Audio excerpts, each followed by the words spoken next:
મહાદેવ કેમ છે વિદ્યાર્થી મિત્રો? મજામાં? આજનો લેક્ચર બહુ જ ઇમ્પોર્ટન્ટ લેક્ચર છે મિત્રો. આજે આપણે ફોટો ઇલેક્ટ્રિક અસરની સમજૂતી આપશું. ફોટો ઇલેક્ટ્રિક અસરને સમજવા માટે જે એક અદ્ભુત પ્રયોગ થયો એ અદ્ભુત પ્રયોગની પણ આજે ચર્ચા કરશું. રાઈટ. હોલવાસ અને લિનર્ડ નામના બે વૈજ્ઞાનિકોએ બરાબર અમુક અવલોકનો કર્યા. એ અવલોકનો પર આધારિત આખી પ્રાયોગિક ગોઠવણી છે. બરાબર. એને લગતા તથ્ય, એને લગતા સત્ય, બરાબર, એમણે વાસ્તવમાં કયા બેઝિસ પર આ બધી ગોઠવણી કરીને એની ચર્ચા આજે આપણે કરશું. રાઈટ. તો આજનો લેક્ચર બહુ જ ઇમ્પોર્ટન્ટ છે. એકદમ શાંતિથી જોજો. રાઈટ. આકૃતિ જે છે એનું ટાઇટલ વાંચો. આકૃતિ હું પછી સમજાવું છું. બરાબર. પહેલાં ટાઇટલ વાંચો. ફોટો ઇલેક્ટ્રિક અસર સમજવા માટેની પ્રાયોગિક ગોઠવણી. ગુજરાત બોર્ડમાં પ્રશ્ન પૂછવાની સંભાવના મહત્તમ. ગુજરાત બોર્ડ મતલબ એનસીઆરટીમાં ક્વેશ્ચન પૂછવાની સંભાવના મહત્તમ કે ફોટો ઇલેક્ટ્રિક અસર સમજાવવા માટેની હોલવાસ અને લેનર્ડ નામના વૈજ્ઞાનિકની પ્રાયોગિક ગોઠવણીની સમજૂતી આપો. બરાબર. હવે આ શું છે સમજી લે. પહેલાં સી એટલે કેથોડ માટે, એ એટલે એનોડ માટે. સી અને એ મતલબ એ જે છે એ બે ધાતુની પટ્ટી છે, મેટલની પટ્ટી છે. તો એક્સપેરિમેન્ટ કેવો ચાલુ હતો એને સમજવાનો પ્રયત્ન કરો. છેલ્લા લેક્ચરમાં આપણે જોઈ ગયા કે ફોટો ઇલેક્ટ્રિક અસર વાસ્તવમાં શું છે, તો કે જ્યારે સ્વચ્છ કરેલી ધાતુની સપાટી પર રાઈટ એક યોગ્ય આવૃત્તિ ધરાવતું, યોગ્ય પૂરતી ઊંચી આવૃત્તિ ધરાવતું યોગ્ય ઊંચી આવૃત્તિવાળું વિકિરણ આપાત થશે. બરાબર. ત્યારે એમાંથી ઇલેક્ટ્રોનનું ઉત્સર્જન થશે. પણ એ ઇલેક્ટ્રોનનું ઉત્સર્જન તો જ સંભવ છે, એ ઇલેક્ટ્રોનનું ઉત્સર્જન તો જ સંભવ છે જો આપાત ઉર્જા અહીંયાથી જે છે વિકિરણ, વિકિરણ પાસે શું એક એક શબ્દને ધ્યાનથી સમજો. આ વિડીયોને 2 વાર જોઈએ હાવ શાંતિથી. યોગ્ય આવૃત્તિવાળું વિકિરણ, અને વિકિરણ પાસે શું છે? ઉર્જા, ઉર્જાનું વહન કરી શકે. તો જે વિકિરણ આપાત થાય છે એની પાસે જે ઉર્જા છે એને કહેવાય આપાત ઉર્જા, ઇન્સિડન્ટ અથવા ઇન્સિડન્સ એનર્જી. આપાત ઉર્જા, ઇન્સિડન્ટ એનર્જી. ખ્યાલ આવે છે? સારું. આ આપાત ઉર્જા સ્વાભાવિક છે, કેના કરતાં વધારે હોવી જોઈએ? તો તમે જાણો છો, જો આ ન્યુક્લિયસ છે, ન્યુક્લિયસની ફરતે આ ઇલેક્ટ્રોન આટા મારે છે. સૌથી બહારની કક્ષાની વાત છે. ધાતુનું કાર્યવિધેય વર્ક ફંક્શન કેના માટે ડિફાઇન થયું હતું? આઉટર મોસ્ટ સેલ માટે, ધાતુની સૌથી બહારની સપાટી પર જે ઇલેક્ટ્રોન રહેલો છે એના માટે. એ તમને ખ્યાલ છે, રાઈટ? ધારો કે ઇલેક્ટ્રોન ન્યુક્લિયસ સાથે φ0 બરાબર 2 ઇલેક્ટ્રોન વોલ્ટ જેટલી ઉર્જાથી જોડાયેલો છે. હવે તમે કલ્પના કરો કે જો આ જે વિકિરણ છે બરાબર એની ઉર્જા, એક આપાત ઉર્જા જે છે એ 1 ઇલેક્ટ્રોન વોલ્ટ જેટલી હોય, તો તમને શું લાગે છે ક્યારે કે આ વિકિરણ આ ઇલેક્ટ્રોનને મુક્ત કરાવી શકે? શક્ય જ નથી બેટા. એટલીસ્ટ આની પાસે કેટલી ઉર્જા હોવી જોઈએ? તો કે એટલીસ્ટ φ0 જેટલી ઉર્જા તો હોવી જ જોઈએ. એનો મતલબ કે આપાત ઉર્જા greater than or equal to φ0 હોય એ સંજોગોમાં, greater than or equal to φ0 હોય એ સંજોગોમાં ઇલેક્ટ્રોનનું શું થશે? ઉત્સર્જન થશે. આટલી વસ્તુ દરેક વિદ્યાર્થીના આ વિડીયો જોતાં સુધીમાં ખ્યાલ હોવી જોઈએ કે જ્યારે ઇલેક્ટ્રોનને તમે એટમના બંધનમાંથી છોડાવો છો બરાબર, તો સ્વાભાવિક એને લાલચ દેવી પડશે ને. ઓલરેડી 2 ઇલેક્ટ્રોન વોલ્ટ જેટલી ઉર્જાથી તો ન્યુક્લિયસ સાથે જોડાયેલો છે. તો હવે તમે બહારથી જે ઉર્જા આપો એટલીસ્ટ એના કરતાં તો એના જેટલી અથવા એના કરતાં વધારે હોવી જોઈએ. તો એ સંજોગોમાં શું થશે? ઇલેક્ટ્રોનનું ઉત્સર્જન થશે. આ ઘટનાને ફોટો ઇલેક્ટ્રિક અસર કહેવાય. અધરેશભાઈ, હવે એ આવૃત્તિ પર કઈ રીતે આધારિત છે એ સમજાવવા માટે આપણી પાસે નક્કર પુરાવા જોઈએ, આપણી પાસે ઠોસ સબૂત જોઈએ કે આ ઉર્જા વાસ્તવમાં એનર્જી પર આધારિત છે. એ સાબિત થઈ ગયું એકવાર પ્રયોગશાળામાં. તો એનો મતલબ કે વિકિરણનો દ્વૈત સ્વભાવ સાબિત કરવામાં આપણે ઘણી બધી આસાની રહે. પછી આપણે આઇન્સ્ટાઈન સાહેબે શું સમજ્યું તે એ પછીનો પ્રશ્ન, આના પછીનો ટોપિક એ છે. પણ પહેલાં એ સમજવું પડે કે વાસ્તવમાં ફોટો ઇલેક્ટ્રિક અસર છે હું અને કઈ રીતે સાબિત કરીએ કે એના માટેના પ્રયોગની ચર્ચા છે. આ વસ્તુ તમને ખબર પડી? હા કે ના? વેરી ગુડ, સરસ. હવે એક વસ્તુ બીજી સમજીએ. હાવ પ્રેક્ટિકલ એક્ઝામ્પલથી હું સમજાવવાનો પ્રયત્ન કરીશ. સાવ પ્રેક્ટિકલ એક્ઝામ્પલથી, જેનાથી તને ફિલિંગ આવે. હા સાહેબ, ફિલિંગ આવે એવું કરો ને સાહેબ. હા સાહેબ. હવે આ ધાતુની પટ્ટીમાંથી જેવો ઇલેક્ટ્રોન મુક્ત થયો, દાખલા તરીકે ઇલેક્ટ્રોન અહીંયાથી છૂટો પડી ગયો, ધાતુની સપાટીમાંથી બહાર આવી ગયો, તો હવે ખબર છે ધાતુની સપાટી પર કેવો વિદ્યુતભાર પ્રસ્થાપિત થાય? ધન વિદ્યુતભાર પ્રસ્થાપિત થાય. તો રહે બેજામાં અહીંયાથી ઇલેક્ટ્રોન બહાર નીકળી ગયો, બરાબર. હવે આ જે પટ્ટી બની, આ પટ્ટીને નામ આપ્યું એણે એ લોકોએ કેથોડ. શું નામ આપ્યું? કેથોડ. ચાલો, સામે એક બીજી પટ્ટી મૂકી દીધી, બીજી પણ ધાતુની પટ્ટી જ છે. આ પણ મેટલ પ્લેટ છે, આ પણ મેટલ પ્લેટ છે, બરાબર. ચાલો, આ ઇલેક્ટ્રોનને આકર્ષવા માટે શેની જરૂર હોય? સમજી વિચારીને આન્સર આપજો. ઇલેક્ટ્રોન ઋણ વિદ્યુતભારિત કણ છે, negatively charge particle. Electron is negatively charge particle. એને એટ્રેક્ટ કોણ કરી શકે? ડેફિનેટલી પોઝિટિવ ચાર્જને એટ્રેક્ટ કરી શકે. એને રિપેલ કોણ કરી શકે? એને મતલબ એને ધકેલી કોણ શકે? આ ઇલેક્ટ્રોન અત્યારે આ બેની વચ્ચે રસ્તામાં ઊભો છે. હવે બે સંભાવના છે. કાં તો ઇલેક્ટ્રોન આ તરફ ગતિ કરે. શું કરવા ગતિ કરે? આપણને કોઈક ચોકલેટ દેતું હોય તો આપણે ત્યાં દોડીને જઈએ, ત્યાં સામે કોઈક બળાવારી કરતું હોય તો, મારતું હોય તો ત્યાં આપણે દોડીને જઈએ નહીં, આપણે એનાથી વિરુદ્ધ દિશામાં જાય. તો ઇલેક્ટ્રોનને આમ ગતિ કરાવી કે આમ ગતિ કરાવી, અથવા ઇલેક્ટ્રોનને ઊભો રાખી દો, એનો આધાર આ પ્લેટ પર રહેલા વિદ્યુત ભાર પર છે, અથવા એવું કહી શકાય આ પ્લેટ પર પ્રસ્થાપિત કરેલા વોલ્ટેજ પર છે, વિદ્યુત સ્થિતિમાન પર છે, પોઝિટિવ વોલ્ટેજ ને નેગેટિવ વોલ્ટેજ. તો જો અહીંયા પોઝિટિવ વિદ્યુત ભાર છે તો સ્વાભાવિક છે ઇલેક્ટ્રોન આના તરફ આકર્ષાય. ઉધરસ ભેજામાં. અને જો અહીંયા નેગેટિવ વિદ્યુત ભાર છે, અહીં નેગેટિવ વિદ્યુત ભાર છે, તો આ જ ઇલેક્ટ્રોન આના દ્વારા શું કરશે? અપાકર્ષણ પામશે, અથવા કહી શકાય એની ગતિ અવરોધાશે. આટલું તો સમજી શકે. આમાં ફિઝિક્સ ક્યાં ક્યાં આવે છે? બેઝિક વસ્તુ છે, હા કે ના? સારું, ઓકે. હવે આ જ ઇલેક્ટ્રોનની ચર્ચા કરીએ ફરીથી. અહીંયા અલગથી આકૃતિ બનાવું, ધ્યાનથી જોજો. અહીંયા ઇલેક્ટ્રોન છે, એ ધાતુનું વર્ક ફંક્શન છે 2 ઇલેક્ટ્રોન વોલ્ટ, બરાબર. સિઝન જેવી કોઈ ધાતુ છે એનું વર્ક ફંક્શન 2 ઇલેક્ટ્રોનની આસપાસ છે. અહીંયા મારી પાસે એક બલ્બ છે. બલ્બને હવે આપણે શું કહીશું? સોર્સ, પ્રકાશ ઉર્જાનો સોર્સ. ઉદ્ગમ તો એ જ છે જેમાંથી પ્રકાશ આવે. એવો એક પ્રકાશ આપણે અહીં આપાત કર્યો. હવે આની ઉર્જા, આપાત ઉર્જા, એના માટે આપણે સંજ્ઞા વાપરશું કેપિટલ ઈ. હવે શું વાપરશું? આપાત ઉર્જા માટેની સંજ્ઞા હંમેશા આખા ચેપ્ટરમાં શું રહેશે? કેપિટલ ઈ. આપાત ઉર્જા એટલે શું? ઈ. તો કે ઈ જેટલી ઉર્જા અને આપી, ઈ 1 ઇલેક્ટ્રોન વોલ્ટ જેટલી છે, બરાબર. તો સ્વાભાવિક છે, આપણને ખબર છે અહીંયાથી ઇલેક્ટ્રોન ઉત્સર્જન થશે. હવે ઇલેક્ટ્રોન ઉત્સર્જન વાસ્તવમાં થાય છે કે નથી થતું, એના માટે એ ચેક કરવા માટે આપણે કોઈક સાધન મૂકવું પડે ને. એ સાધન એવું છે કે જો ઇલેક્ટ્રોન એમાંથી પસાર થાય તો એમાં જે કાંટો છે એ કાંટો આમ શો કરશે, બરાબર. અત્યારે કાંટો 0 પર છે. જો ઇલેક્ટ્રોન પસાર થશે તો એ કાંટો અહીંયા આવી જશે, અહીંયા આવી જશે. સૌથી વધારે ઇલેક્ટ્રોન ફ્લો થતા છે ત્યારે કાંટો મેક્સિમમ સ્થિતિ પર આવી જાય. દાખલા તરીકે અને 5 કહી દે.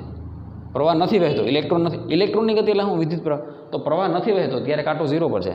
હવે પ્રવાહ વહેશે તો કાંટો 5 પર આવી ગયો મેક્સિમમ. આપણે ઇલેક્ટ્રોનને તો જોઈ ન શકતા, પણ આપણે આ કાંટાને તો જોઈ શકીએ ને. કાંટો ફરે એનો મતલબ કે ઇલેક્ટ્રોન પસાર થાય, કાંટો હાવ 0 પર આવી ગયો, મતલબ હવે એકેય ઇલેક્ટ્રોન પસાર થતા નથી. આવે ખબર પડે શું કહેવા માંગુ? ઓકે. હવે આપણે કાંટા સામે જોયું તો કાંટો 0 પર જ છે. કાંટો 0 પર જ જોયું ને, કેમ? એકેય ઇલેક્ટ્રોન મુક્ત નથી. અહીંયા 1 ઇલેક્ટ્રોન વોલ્ટ છે, ધાતુનું વર્ક ફંક્શન 2 ઇલેક્ટ્રોન વોલ્ટ છે. તો સ્વાભાવિક આની પાસે એટલી ઉર્જા જ નથી કે આને એના ન્યુક્લિયસમાંથી છોડાવી શકે. આ ઇલેક્ટ્રોન જે ન્યુક્લિયસના બંધનમાં છે, આ ઉર્જા પાસે એટલી કેપેસિટી નથી કે એને ત્યાંથી છોડાવી શકે. હવે આપણે અહીંયા વધારો કર્યો, અહીંયા આપણે 2 ઇલેક્ટ્રોન વોલ્ટ કરી દીધા. 2 ઇલેક્ટ્રોન વોલ્ટ આપવાથી શું થાય ખબર? ઇલેક્ટ્રોન ધાતુની સપાટીમાંથી બહાર નીકળી જસ્ટ અહીંયા રહેશે. રેડી? હવે એની પાસે કાંઈ એક્સ્ટ્રા એનર્જી નથી. કેની પાસે?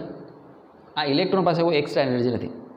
દાખલા તરીકે તું અહીંયા છો જુનાગઢ, બરાબર. મારે તને જુનાગઢથી રાજકોટ લઈ જવો છે, તો સ્વાભાવિક છે મારે તને રૂપિયા આપવા પડશે. અહીંથી જુનાગઢથી રાજકોટનું ભાડું 150 રૂપિયા છે. તો હું તને એક્ઝેક્ટ 150 રૂપિયા જ આપું તો 150 રૂપિયામાં તો શું થાય? તો કે જુનાગઢથી રાજકોટ પહોંચી શકાય, રાજકોટમાં રખડી ન શકાય, રાજકોટમાં જલસા કરવાથી જલસા નથી શકાય. તો હવે આ ઇલેક્ટ્રોનને મેં 2ની જગ્યાએ 3 ઇલેક્ટ્રોન વોલ્ટ ઉર્જા આપી. હવે ધ્યાનથી સમજશે. 3 ઇલેક્ટ્રોન વોલ્ટ ઉર્જામાંથી 2 ઇલેક્ટ્રોન વોલ્ટ ઉર્જા તો શેમાં વપરાઈ ગઈ? તો કે આ ધાતુમાંથી ઇલેક્ટ્રોનને છોડાવવામાં વપરાઈ ગઈ. કારણ કે ધાતુનું વર્ક ફંક્શન કેટલું છે? 2 ઇલેક્ટ્રોન. તેમ છતાં હવે આ ભાઈ પાસે 1 ઇલેક્ટ્રોન વોલ્ટ ઉર્જા છે. 2 + 1 થઈ ગયા 3. અને હવે આ 1 ઇલેક્ટ્રોન વોલ્ટ ઉર્જાથી એક ગતિ કરવા માટે સક્ષમ છે. કાવડિયા ખીચામાં એટલે ગમે એને ગરમી આવી જાય, એમ થાય કે હાલો ફટાફટ જલસા કરી લઈએ. આ જ જગ્યાએ 150ની જગ્યાએ મેં તને 300 રૂપિયા આપ્યા હોય તો, 150ની જગ્યાએ 300 રૂપિયા આપ્યા હોય તો 150માંથી 300માંથી 150 તો ક્યાં વપરાઈ ગયા? ટિકિટ ભાડામાં વપરાઈ ગયા. તેમ છતાં બાકી કેટલા વધ્યા? 150. 300માંથી 150 વહી ગયા તો વાંહે કેટલા વધ્યા? 150. આ 150 રૂપિયાથી તમે રાજકોટમાં રખડી શકો. પહેલાં હું તો 150 રૂપિયા આપ્યા, 150 રૂપિયા તો ગાડી ભાડામાં વહી ગયા, પણ 300 રૂપિયા આપો તો 150 ગાડી ભાડામાં વપરાણા, બાકીના 150 તમે તમારી ઈચ્છા મુજબ વાપરી શકશો. તમારી પાસે એવી કેપેસિટી છે. તો એમાં હવે આ ઇલેક્ટ્રોન પાસે કાંઈક શું છે? એનર્જી છે. અને એ એનર્જીથી એ શું કરશે? ઇલેક્ટ્રોન કાંઈ પાણીપુરી થોડો ખાઈ શકે. એ ઉર્જા એ શું કરશે? ગતિ કરશે. શું કરશે? ગતિ કરશે. ક્યાં ગતિ કરશે એનો આધાર આના પર છે. એ ક્યાં ગતિ કરશે એનો આધાર આના પર છે. આવે છે ફિલિંગ? હું કહેવા માગું છું થોડી રાઈટ. હવે ઝિંક શું? હોલવાસ અને લિનર્ડે, ચોપડીમાં લેનાર્ડ લખેલું છે, લિનર્ડે જે પ્રયોગ કર્યો, મેં ઝિંક પ્લેટ પર અનુભવ કર્યો કે ઝિંક પ્લેટ પર કેવી અસર આવે, પછી આ પ્રયોગ કર્યો. તો એણે જોયું કે પૂછી નાખું, આ બધા મુદ્દા યાદ રાખી જાય, બોલો પ્રયોગમાં આ બધાનો જ ઉપયોગ થાય. રેડી? સારું. હવે હા, આ બે વૈજ્ઞાનિકોએ, હોલવાસ અને લિનર્ડે, ઝિંક પ્લેટ લીધી 3 પ્રકારની. આ ઝિંક પ્લેટ છે. આ છે ઋણ વિદ્યુત ભારિત પ્લેટ છે.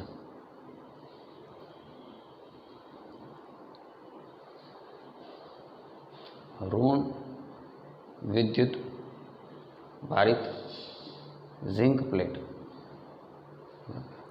બીજી એક પ્લેટ લીધી, એ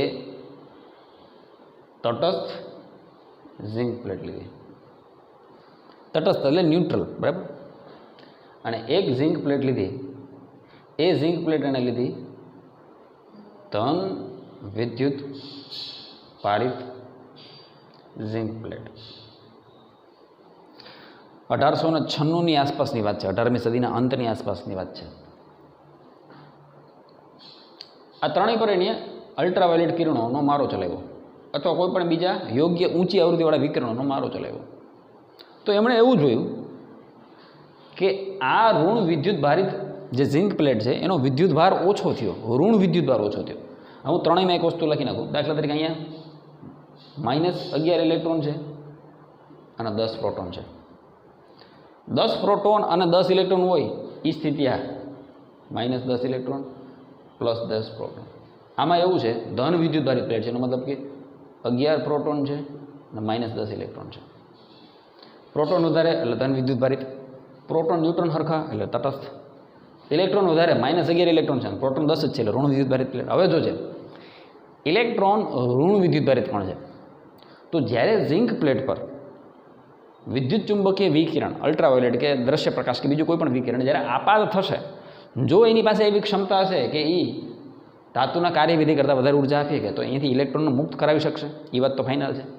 તો તમે કલ્પના કરો કે જો ઋણ વિદ્યુત ભારિત ઝિંક પ્લેટ છે અને હવે એનામાંથી ઇલેક્ટ્રોન મુક્ત થાય એટલે ઇલેક્ટ્રોન ઓછો થયો એટલે ઋણ વિદ્યુત ભાર ઘટ્યો. એટલે અહીં શું થઈ ગયા? -10 ઇલેક્ટ્રોન થઈ ગયા અને 10 પ્રોટોન થઈ ગયા. એનો મતલબ એનો વિદ્યુત ભાર શું થયો? ઘટ્યો. અહીંયા જો તટસ્થ ઝિંક પ્લેટ છે બેટા, ત્યાં જો એ જ રીતે જેમ અહીંયા વિકિરણ આપત કર્યું, અહીંયા વિકિરણ આપત કરીને ઇલેક્ટ્રોન મુક્ત થાય, તો ઇલેક્ટ્રોન મુક્ત થયો એટલે ઋણ વિદ્યુત ભાર ઓછો થયો. ઋણ વિદ્યુત ભાર ઓછો થયો, 9 ઇલેક્ટ્રોન થઈ ગયા. તો એનો મતલબ પ્લેટ આપોઆપ કેવી થઈ ગઈ? આ પ્લેટ આપોઆપ કેવી થઈ ગઈ? ધન વિદ્યુત ભારિત બની ગઈ. ધન વિદ્યુત ભારિત બની. આ શું થઈ? ન્યુટ્રલ થઈ, અથવા એનો ઋણ વિદ્યુત ભાર ઓછો થયો એવું કહી શકાય.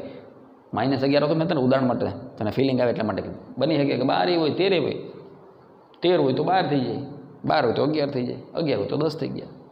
અહીંયા 10માંથી 1 ઇલેક્ટ્રોન ઓછો થયું, 9 થયા. પ્રોટોન તો 10ના 10 જ છે. એટલે આપોઆપ પ્લેટ જે તટસ્થ હતી એ હવે કેવી થઈ ગઈ? ધન વિદ્યુત ભારિત પ્લેટ થઈ ગઈ. બરાબર. હવે જો ધન વિદ્યુત ભારિત પ્લેટ છે, ઓલરેડી પ્રોટોન વધારે જ છે. હવે જ્યારે આમાં તમે યોગ્ય ઊંચી આવૃત્તિવાળું વિકિરણ આપાત કરશો અને ઇલેક્ટ્રોન આમાંથી મુક્ત થયો બેટા, તો આ જે 10 આંકડો તો એ હજી ઘટશે. આ 11ના 11 જ છે, પણ આ -9 થઈ ગયા. તો એનો મતલબ ધન વિદ્યુત ભારિત શું થયું? વધુ ધન વિદ્યુત ભારિત બની ગઈ. ધન વિદ્યુત ભારિત ઝિંક પ્લેટ વધુ ધન વિદ્યુત ભારિત બની ગઈ. तो आ ત્રણેય वस्तु परथी आ बे वैज्ञानिकोने एवो ख्याल आव्यो कि एक वात तो सनातन सत्य है। शुं सनातन सत्य है कि भाई धातुनी सपाटी पर ज्यारे योग्य ऊंची आवृत्तिवाळुं विकिरण आपात करवामां आवे तो एमांथी इलेक्ट्रॉन मुक्त थाय छे, अवश्य थाय छे। ए ऋण विद्युतधारित कण मुक्त थाय छे अने ए ज अरसामां इलेक्ट्रॉननी शोध थई એટલે એના નામે આપી દીધું ભાઈ ઇલેક્ટ્રોન નામનું એક કણ જે ઋણ વિદ્યુતધારિત છે એ આ બધાયમાંથી મુક્ત થાય, એ વાત ફાઇનલ થઈ ગઈ, બરાબર। ઋણ વિદ્યુતધારિત પ્લેટ લીધી, તટસ્થ લીધી, ધન લીધી, બધાયમાંથી ઇલેક્ટ્રોનો સાથે હતા એમને જાણવા મળ્યા। તો એના બેઝિસ પર એણે એક પ્રયોગ કર્યો। શું પ્રયોગ કર્યો? એ પ્રયોગની ગોઠવણ અહીંયા છે જો। એણે એક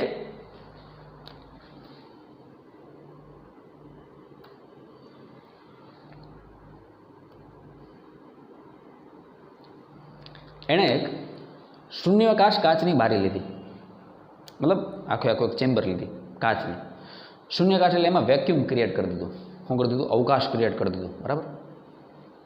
अने एनी उपर अहींया एक क्वार्ट्ज मटीरियल आवे ने, घड़ियाळमां होय, जोजो पाछळ क्वार्ट्ज लखेलो छे, QUARTZ, quartz, right. Quartz material एवुं छे कि ए प्रकाशने ज आवा जवा दे, प्रकाशने आसानीथी एनी अंदर आवा जवा देशे, बीजी अशुद्धिने अंदर नहीं जवा दे, એટલે જેનાથી આપણો પ્રયોગ બગડે નહીં એટલા માટે ક્વાર્ટ્ઝની બારી અહીં ફિટ કરી દીધી। અને આ ચેમ્બરની સામે આ જે બારી છે ને એની એક્ઝેક્ટ સામે પ્રકાશ ઉદ્ગમ લખ્યું છે ને, સોર્સ, એક બલ્બ રાખી દીધો સરસ મજાનો। હવે જો બલ્બ ચાલુ કરશો એટલે એમાંથી જે કિરણો છે એ બારીમાં જઈ આ બારીમાં જઈને સીધા એક મેટલ પ્લેટ પર પડે, સીધી એક આવી એક મેટલ પ્લેટ પર પડે। હવે સ્વાભાવિક છે એ એક મેટલ પ્લેટ પર પડશે, જો ધાતુના વર્ક ફંક્શન કરતાં प्रकाश उद्गममांथी जे आपात ऊर्जा आवे ए वधारे हशे धातुना वर्क फंक्शन करता, φ0 करता जो आपात ऊर्जा वधारे हशे तो हवे आपणे एक वस्तु तो फाइनल छे, हुं इलेक्ट्रॉन मुक्त थशे। आम बधामां जो इलेक्ट्रॉन मुक्त थशे, उत्तरी पेजमां इलेक्ट्रॉन मुक्त थशे। ए आ बधाय छे, आ ब्लू कलरना टपका छे ने बधा इलेक्ट्रॉन छे, जो ब्लू कलरना टपका छे ने बधा इलेक्ट्रॉन छे। सामेनी बाजू एक बीजी मेटलनी प्लेट छे जे ए इलेक्ट्रॉनने आकर्षवा माटे अने अपाकर्षवा माटे बनाववामां आवी छे, बराबर, जेने एनोड कहेवामां आवे। एनोड ज्यांथी इलेक्ट्रॉन मुक्त थाय ए वस्तु कैथोड, ज्यां इलेक्ट्रॉन भेगा थाय ए एनोड, बराबर। सारूं, हवे आ ध्यानथी जो कैथोडनुं जे कनेक्शन छे, आ जे डिवाइस छे ने, आ डिवाइस एने कहेवाय कम्युटेटर, गुजरातीमां लखी नाखजो, वोल्टेज बदलवा माटेनी गोठवण। देशी भाषा में याद रखिए, कम्युटेटर एक एवी वस्तु है, कम्युटेटर जे वोल्टेज ने बदलावी शके। तमे धारो तो कम्युटेटरनी मददथी प्लस वोल्टेज आपी शको, तमे धारो तो कम्युटेटरनी मददथी माइनस वोल्टेज आपी शको। मैं तमने अहीं कीधुं ने कि एक बार मारे इलेक्ट्रॉन ने आकर्षवा है, एक बार मारे इलेक्ट्रॉन ने अपाकर्षवा है ना, तो ये क्यारे पॉसिबल? जो अहींया सामे एने गमतो चार्ज हशे तो एट्रेक्ट थशे, एने नहीं गमतो चार्ज होय एटले के माइनस हशे तो रिपेल थशे, अपाकर्षण पामशे अथवा रोकाई जशे, एवुं थाय। हवे ध्यानथी जो एक ज एक्जाम्पलमां तने ख्याल आवी जाए, एक ज मिनिटमां ख्याल आवी जाए कि कम्युटेटर काम कई रीते करे। आ नीचे जे छे ने ए रियोस्टेट जेवी डिवाइस छे, रियोस्टेट, रियोस्टेट, रियोस्टेटने कही शकाय चलित अवरोध, चलित अवरोध धरावती रचना। तमे फिजिक्सनी लेबोरेटरीमां जशो तो रियोस्टेटथी तमे कदाच वाकेफ छो, न वाकेफ होय तो कोई दी फिजिक्सनी लेबोरेटरीमां आटो मारो, चलित अवरोध धरावती रचना एने रियोस्टेट कहेवाय, बराबर। आपणे फिजिक्समां चलित अवरोध आ फिक्स्ड अवरोध कहेवाय, अचल अवरोध, पण चलित अवरोधने आ रीते एरो मारीने देखाडवाय, मतलब अहींया आर बदली शकाय। हवे तमे जाणो छो V बराबर IR सूत्र अनुसार जो आर में फेरफार थाय, आर वधे के घटे तो V पण वधे के घटे, એટલે वोल्टेज मारे वधारवुं के घटाडवुं एनो आधार अहींयाथी थशे। रेडी? सारूं, दाखला तरीके आने मारे प्लस विद्युत भार पर राखवी छे, क्या? प्लस पर, अहींया प्लस, तो आ छेड़े नानुं छोरो, आ छेड़ो अहींया आव्यो, अहींया आव्यो, अहींया आव्यो, अहींया अहींया अहींया अहींया सुधी आव्यो, बराबर।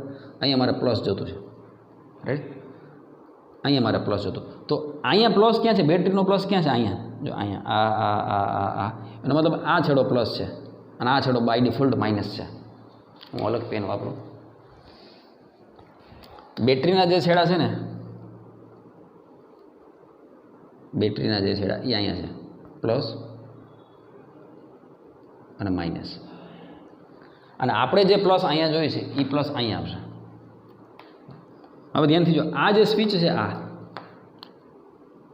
आनी कनेक्टेड है, आम आम આમ એરો કરીને લઈ ગઈ, બરાબર. હું નામ આપી દઉં, પહેલું 1 1 ડેશ, બરાબર, અને આને નામ આપી દઉં પી. હવે 1 1 ડેશ વાળી સ્વિચને જો હું પી આગળ કનેક્ટ કરી દઉં, આને અહીંયા પી આગળ કનેક્ટ કરી દઉં, અને આ જે ખૂણો રહ્યો એને 2 2 ડેશ આમ આપી દઉં. 2 2 ડેશને હું નેગેટિવ એન સાથે કનેક્ટ કરી દઉં, તો હવે જો શું થઈ જાય, 2 એટલે અહીંયા, એનો મતલબ કે અહીંયા ઋણ વિદ્યુત ભાર આવી ગયો બેટરીનો, રાઈટ. અહીંયા જે પ્લસ છે ત્યાં આપણે માઇનસ કરી નાખીએ, અહીં ઋણ વિદ્યુત ભાર આવી ગયો, અહીંયા પ્લસ વિદ્યુત ભાર આવી ગયો. એમાંથી ક્યાં ગયા, એક આગળ એક એક ડેશને ક્યાં લઈ ગયા, પોઝિટિવ વારે કનેક્ટ કરી દીધી. બે ક્યાં છે, બે ડેશ, તો બે ડેશ આ સ્વિચ છે અહીંયા આની હારે કનેક્ટેડ છે કેથોડ સાથે, અને બે ડેશને આપણે ક્યાં એન સાથે કનેક્ટ કરી દીધું. એનો મતલબ કે અહીંયા પોઝિટિવ અહીંયા નેગેટિવ આવી ગયું. તું એમ કે સાહેબ મારે અહીંયા ઋણ વિદ્યુત ભાર એપ્લાય કરવો છે, તોય થઈ શકે. કઈ રીતે, અહીંયા માઇનસ જો, એટલે અહીંયાથી માઇનસ માઇનસ માઇનસ માઇનસ અહીંયા માઇનસ આવશે, બરાબર. હવે શું કરવાનું, તો કે જે 1 1 ડેશ છે એને ક્યાં એન સાથે કનેક્ટ કરી દેવાનું. આ સ્વિચને આમ લઈ જા, તું ચોપડીમાં આકૃતિ જો, ચોપડીમાં તારી ચોપડીમાં સરસ આપી, એ આકૃતિ મેચ આપી છે. 1 1 ડેશનું એને આગળ કનેક્ટ કરી દો એટલે ઓટોમેટિક અહીંયા જે ઋણ વિદ્યુત ભાર છે એ અહીંયા થતો અહીંયા આવી ગયો, એટલે અહીંયા ઋણ થઈ ગયું. એ જ રીતે અહીંયા ઋણ આવે તો સ્વાભાવિક અહીંયા ધન જ આવે ને. એનો મતલબ શું થયો કે આ જે 2 2 ડેશ વાળી સ્વિચ છે, 2 2 ડેશ અહીંયા પી સાથે અટેચ થઈ ગયા. ટૂંકમાં જ્યાં જે જોતું હોય એની સાથે એની સ્વિચ અટેચ કરી દેવાની, ઉતરેશ ભેજામાં, રાઈટ. એટલે અહીંયાથી હું ફરીથી આ બધું કાઢી નાખું છું, એટલે જે ઓરિજિનલ આકૃતિ હતી એ રહેશે, બરાબર. આ નામ આપી દેજે, તારું કામ સરળ થઈ જાય. 1 1 dash 2 2 dash p n, positive negative, બરાબર. જે જોતું હોય અહીંયા તમને પ્રાપ્ત થશે. ઉતરેશ ભેજામાં આટલી ગોઠવણ ભેજામાં બેઠી. તો એમણે આ પ્રકાશ ઉદ્ગમ એવી રીતે પસંદ કર્યો હતો કે જેનાથી ધાતુમાંથી ઇલેક્ટ્રોન મુક્ત થાય. હવે ઇલેક્ટ્રોનને ચેક કરવા માટે એક એવી રચના બનાવવામાં આવે કે જે મેં શું કીધું, કાંટાવાળી રચના, એને માઇક્રો એમીટર નામ આપ્યું. શું નામ આપ્યું, માઇક્રો એમીટર. અલગ છે આ રચનાને જે નામ આપ્યું, આપણે ફિઝિક્સમાં ભણશું ચોથા ચેપ્ટરમાં, ગેલ્વેનોમીટર ભણાવીશ ને ત્યારે આ બધું શીખશું. માઇક્રો એમીટર, માઇક્રો એમ્પિયરના ક્રમનો પ્રવાહ માપે. માઇક્રો એમ્પિયરના ક્રમનો શું માપે, પ્રવાહ માપે. રેડી, સારું.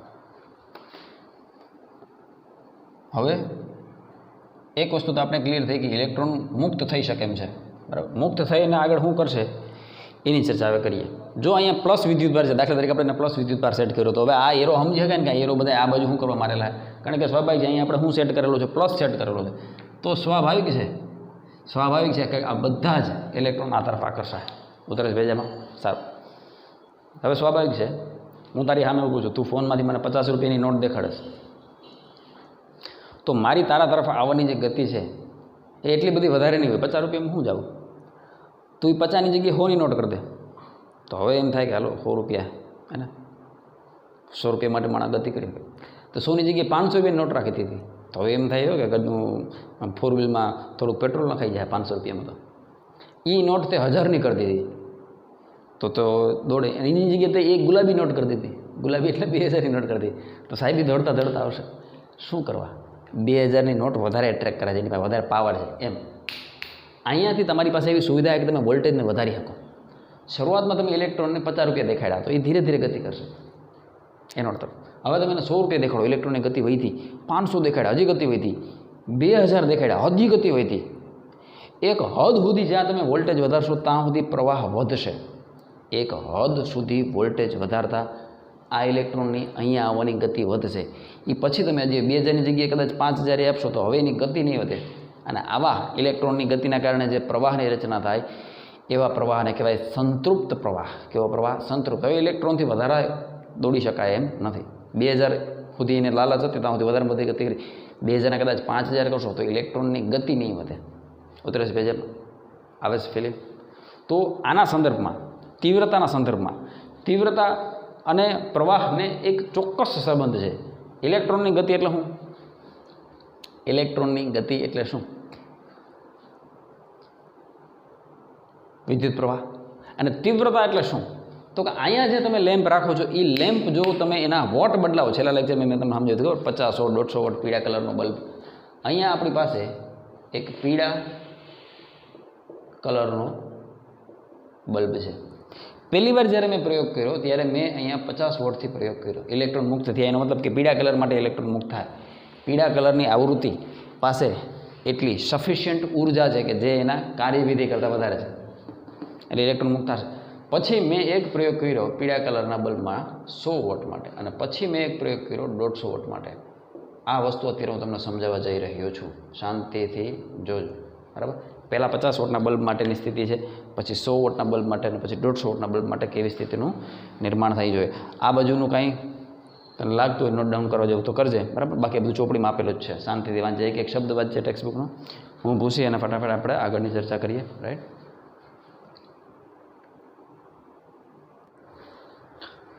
હવે પ્રયોગ આગળ વધારીએ, બરાબર. એની પહેલાં બે એક ઇમ્પોર્ટન્ટ ટર્મ છે એને સમજી લઈએ આ પ્રયોગના બારામાં, રાઈટ. એમાંનું એક પહેલું પદ છે, મતલબ પહેલું ટર્મ જે તમારે સમજવા જેવી છે એ છે થ્રેશોલ્ડ આવૃત્તિ. થ્રેશોલ્ડ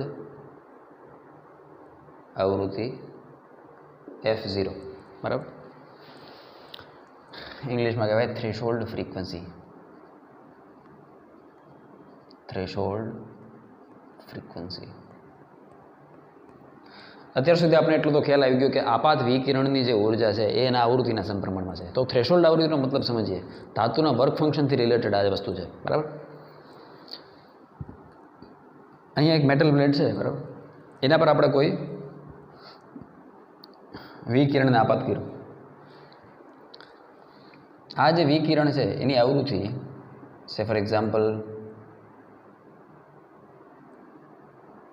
500 મેગાહર્ટ્ઝ છે, બરાબર. તો ત્યારે આપણે જોયું કે ઇલેક્ટ્રોનનું ઉત્સર્જન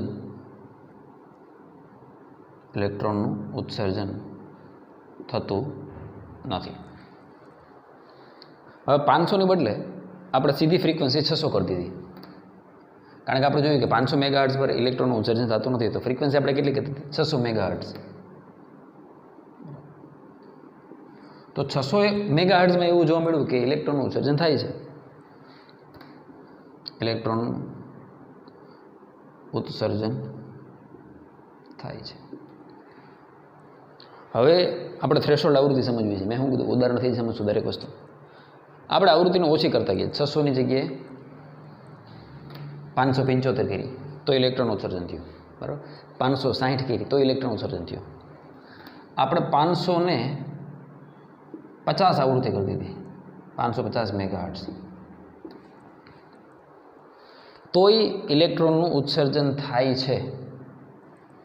પણ જેવી મેં આવૃત્તિ 549 કરી, F = 549 મેગાહર્ટ્ઝ, તો ઇલેક્ટ્રોનનું ઉત્સર્જન થતું નથી. તો હોશિયાર છોકરાને કેવું ન પડે કે થ્રેશોલ્ડ આવૃત્તિ શું છે. થ્રેશોલ્ડ આવૃત્તિ એક એવી લઘુત્તમ આવૃત્તિનું મૂલ્ય છે કે જ્યારે ધાતુની મેટલ પ્લેટ પરથી ઇલેક્ટ્રોનનું ઉત્સર્જન થાય. ઉતરે છે ભેજામાં? હા કે ના? એક એવી કટ ઓફ ફ્રીક્વન્સી, ઇંગ્લિશમાં કટ ઓફ ફ્રીક્વન્સી પણ કહેવાય અથવા થ્રેશોલ્ડ ફ્રીક્વન્સી પણ કહેવાય. એક એવી કટ ઓફ ફ્રીક્વન્સી કે એનાથી ઓછી આવૃત્તિ કરશો તો ઇલેક્ટ્રોન ઉત્સર્જન થશે નહીં. પણ 550ની બદલે 551 રાખશો તોય થશે. પછી હવે આનાથી મોટી કોઈ પણ આવૃત્તિ માટે આ મેટલ પ્લેટ દ્વારા ઇલેક્ટ્રોન ઉત્સર્જન થશે. પછી 600 રાખો, 700 રાખો, 800 રાખો, એ બધા માટે થશે. પણ કેનાથી નીચે નહીં થાય? તો કે 550થી નીચે ઇલેક્ટ્રોનનું ઉત્સર્જન થશે નહીં. તો 550 એ આ જે કાંઈ પણ ધાતુ હોય, ચાહે સીઝિયમ છે, ચાહે પ્લેટિનિયમ હોય કે XYZ કોઈ પણ ધાતુ હોય, એ ધાતુની થ્રેશોલ્ડ આવૃત્તિ થાય. એનો મતલબ કે એ ધાતુ માટે ઓછામાં ઓછી 550 મેગાહર્ટ્ઝની આવૃત્તિ તો જોઈએ જ. તો જ શું થાય? એમાંથી ઇલેક્ટ્રોનનું ઉત્સર્જન થાય, બાકી એમાંથી ઇલેક્ટ્રોનનું ઉત્સર્જન થાય નહીં. અત્યારે ભેજામાં? વાહ ભાઈ વાહ, સરસ. એક જ એક્ઝામ્પલમાં સમજાઈએ ને કમ્પ્લીટ. ઓકે સાહેબ, ગોટ ઇટ, ક્લિયર, બરાબર.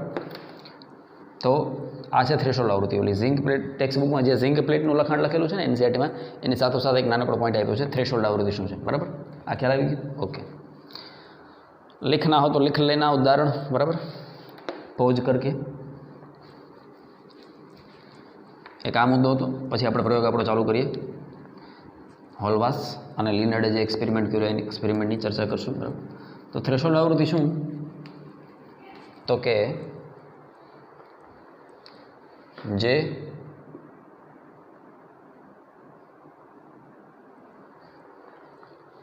જે આવૃત્તિના લઘુત્તમ મૂલ્ય માટે જે આવૃત્તિના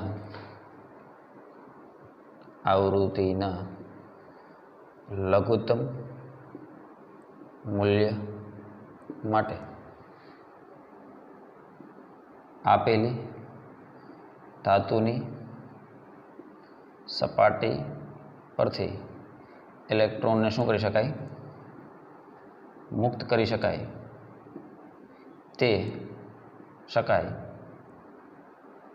તે આવૃત્તિને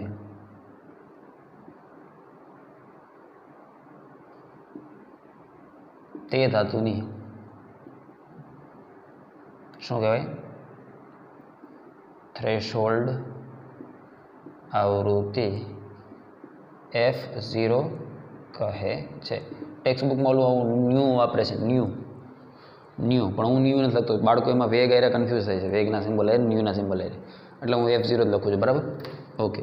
હવે મેં તમને પહેલાં કીધું કે કાર્ય ફંક્શન છે, એટલે કાર્ય વિધેય ધાતુનું વર્ક ફંક્શન એ પોતે એક પ્રકારની ઉર્જા છે. બરાબર, અને તમને ખબર છે આ સૂત્ર યાદ રાખજો, E = શું છે? HF. બરાબર, આ એ ઉર્જાનું સૂત્ર છે. તો કાર્ય વિધેય અને થ્રેશોલ્ડ આવૃત્તિ વચ્ચે એક સરસ મજાનો સંબંધ છે, કાયમ માટે યાદ રાખજો. હું એમ કહું કોઈ આવૃત્તિ Fની જગ્યાએ આપણે F0 સિમ્બોલ વાપરીએ તો HF0 શું થઈ ગઈ? ઉર્જા થઈ ગઈ. HF0 શું? આવૃત્તિને Hથી ગુણી નાખો એટલે ઉર્જા થઈ ગઈ HF0. તો એનો મતલબ કે ધાતુના જે આવૃત્તિના લઘુત્તમ મૂલ્ય માટે આપેલી ધાતુની સપાટી પરથી ઇલેક્ટ્રોનને મુક્ત કરી શકાય તેને ધાતુની શું કહેવાય? થ્રેશોલ્ડ આવૃત્તિ કહેવાય. એ વાત સાચી. તો આના બરાબર શું લખીએ કે મોટા 5-0 હે ને? ખાલી ફેર શું છે તો કે જ્યારે કાર્યવિધેય એવો શબ્દ વાપરીએ ને ત્યારે 5-0 લખવાનું. બાકી થ્રેશોલ્ડ આવૃત્તિના સંદર્ભમાં ઉર્જાની ચર્ચા થતી હોય તો એ ઉર્જા કેના જેટલી? HF0 જેટલી. એટલે HF0 કહે તો એ જ અને 5-0 કહે તો એ જ. ઉતરેશ ભેજામાં હું એમ કહું કે ધાતુનું કાર્યવિધેય 2 ઇલેક્ટ્રોન વોલ્ટ જેટલું છે. 5-0 = 2 ઇલેક્ટ્રોન વોલ્ટ. ઉતરેશ. તો એનો મતલબ કે થ્રેશોલ્ડ આવૃત્તિ સાથે સંકળાયેલી ઉર્જા ઓછામાં ઓછી કેટલી છે? તો કે આવૃત્તિ F0 છે એની સાથે સંકળાયેલી ઉર્જાને શું કહેવાય? HF0. તો HF0 એટલીસ્ટ કેના જેટલી હોવી જોઈએ? 2 ઇલેક્ટ્રોન વોલ્ટ જેટલી હોય તો જ આ વસ્તુ શક્ય છે ને. જે આવૃત્તિના લઘુત્તમ મૂલ્ય માટે, અને ધાતુનું કાર્યવિધેય શું છે? એ જ છે ઇલેક્ટ્રોન આપવામાં આવતી લઘુત્તમ ઉર્જા કે જેનામાંથી ઇલેક્ટ્રોન ધાતુની સપાટી પર બહાર આવી જાય. તો મોસ્ટ ઇમ્પોર્ટન્ટ મુદ્દો, શીખવા જેવો મુદ્દો, કાયમ માટે યાદ રાખજે. આખા ચેપ્ટર દરમિયાન ઘણા બધા દાખલામાં આ સૂત્ર ઉપયોગી થશે. તો ધાતુનું કાર્યવિધેય 5-0 એ કેટલી ઉર્જા? તો કે થ્રેશોલ્ડ આવૃત્તિ જેટલી ઉર્જા, HF0 જેટલી ઉર્જા. Right, very good. ભરોસો ન આવતો હોય કે આ વાસ્તવમાં ઉર્જા છે તો પારિમાણિક સૂત્ર બીજું ચેપ્ટર યાદ કર પહેલા સેમેસ્ટરમાં. પ્લાન્ક અચળાંકનો એકમ છે જૂલ × સેકન્ડ. મોટા આવૃત્તિ શેમાં હોય? સેકન્ડ ઇન્વર્સમાં હોય. હર્ટ્ઝ અથવા સેકન્ડ ઇન્વર્સ. સેકન્ડ દેવ થઈ ગયા ભાઈબંધ. જવાબ શું હોય તો જૂલ. એટલે 5-0 એકમ શું થઈ ગયું? જૂલ. પણ ઇલેક્ટ્રોન પ્રોટોન માટે જૂલ બહુ મોટો એકમ છે હે ને? એટલે ઇલેક્ટ્રોન વોલ્ટમાં આપણે દર્શાવી છીએ ઉર્જા. ખ્યાલ આવ્યો? અલ્ટિમેટલી છે તો ઉર્જા જ. Very good. ચાલ પોઝ કરીને લખીને ફટાફટ એક જ મિનિટમાં લખીને પોઝ કરીને મારો ભાઈ ફટાક કરતો લખીને લખાઈ ગયું સાહેબ કે ફટાક કરતો લખાઈ ગયું. પોઝ માર દે, પોઝ. રેડી? 1 2 3 સ્વાહા. મીઠા મીઠા તે નાદ વેણુના દૂરથી આવી આવીને મારા કાને અથડાય. નંદનો કિશોર પેલો માખણનો ચોર ઘેલો. નંદનો કિશોર પેલો માખણનો ચોર ઘેલો.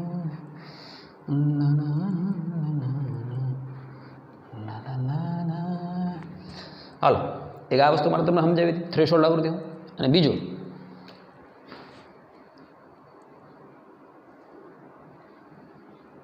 ફોટો ઇલેક્ટ્રિક પ્રવાહ. ફોટો ઇલેક્ટ્રિક પ્રવાહ મેં હમણાં કીધું ને. ફોટો ઇલેક્ટ્રિક પ્રવાહ એટલે શું? પહેલા વિડીયોમાં આપણે શું કીધું હતું કે ધાતુની સપાટી પરથી જ્યારે વિકિરણ આપાત થાય અને ઇલેક્ટ્રોન મુક્ત થાય એ વિકિરણના કારણે, તો આ મુક્ત થયેલા ઇલેક્ટ્રોનને શું કહેવાય?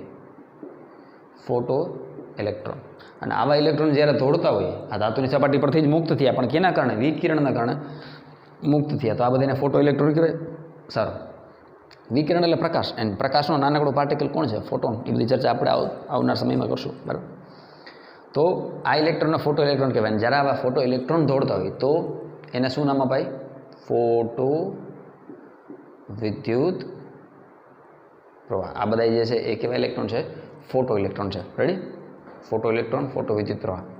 તો ફોટો વિદ્યુત પ્રવાહ અને પ્રકાશની તીવ્રતા વચ્ચે પણ એક સરસ મજાનો સંબંધ છે। તમે કોઈ વિદ્યાર્થી મને કહી શકે દાખલા તરીકે 50 વોટ 100 વોલ્ટ અને 150 વોટની ચર્ચા છે, તો આમાં ફોટો ઇલેક્ટ્રિક પ્રવાહ અને પ્રકાશની તીવ્રતા વચ્ચે શું સંબંધ છે? તમારા મને કોઈ કહે કે ફટાફટ?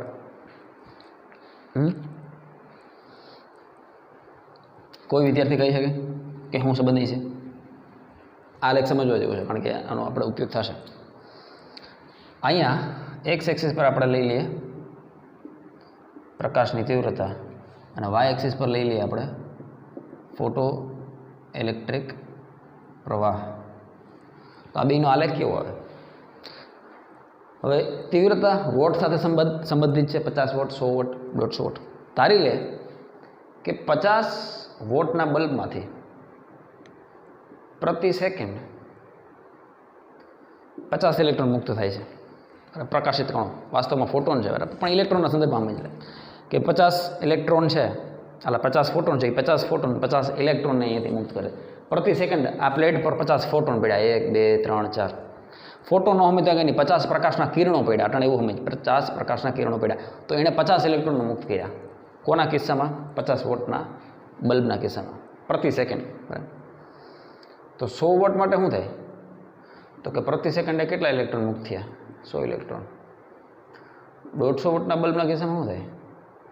તો કે પ્રતિ સેકન્ડે કેટલા મુક્ત થયા? 150 ઇલેક્ટ્રોન મુક્ત થયા। તો સીધી વાત છે, ફોટો ઇલેક્ટ્રિક પ્રવાહ મતલબ શું? તો કે જેમ ઇલેક્ટ્રોનની સંખ્યા વધતી જાય એમ ફોટો ઇલેક્ટ્રિક પ્રવાહની સંખ્યા વધતી જાય। તો સિમ્પલ વાત છે ને યાર, 50 વોટનું અજવાળું એક રૂમમાં હોય, એની જગ્યાએ જો તમે 100 વોટનું બલ્બ રાખો તો અજવાળું વધશે, ઉતરે બેજમાં। એની જગ્યાએ 150 વોટનું લેમ્પ રાખશો તો અજવાળું હજી વધશે।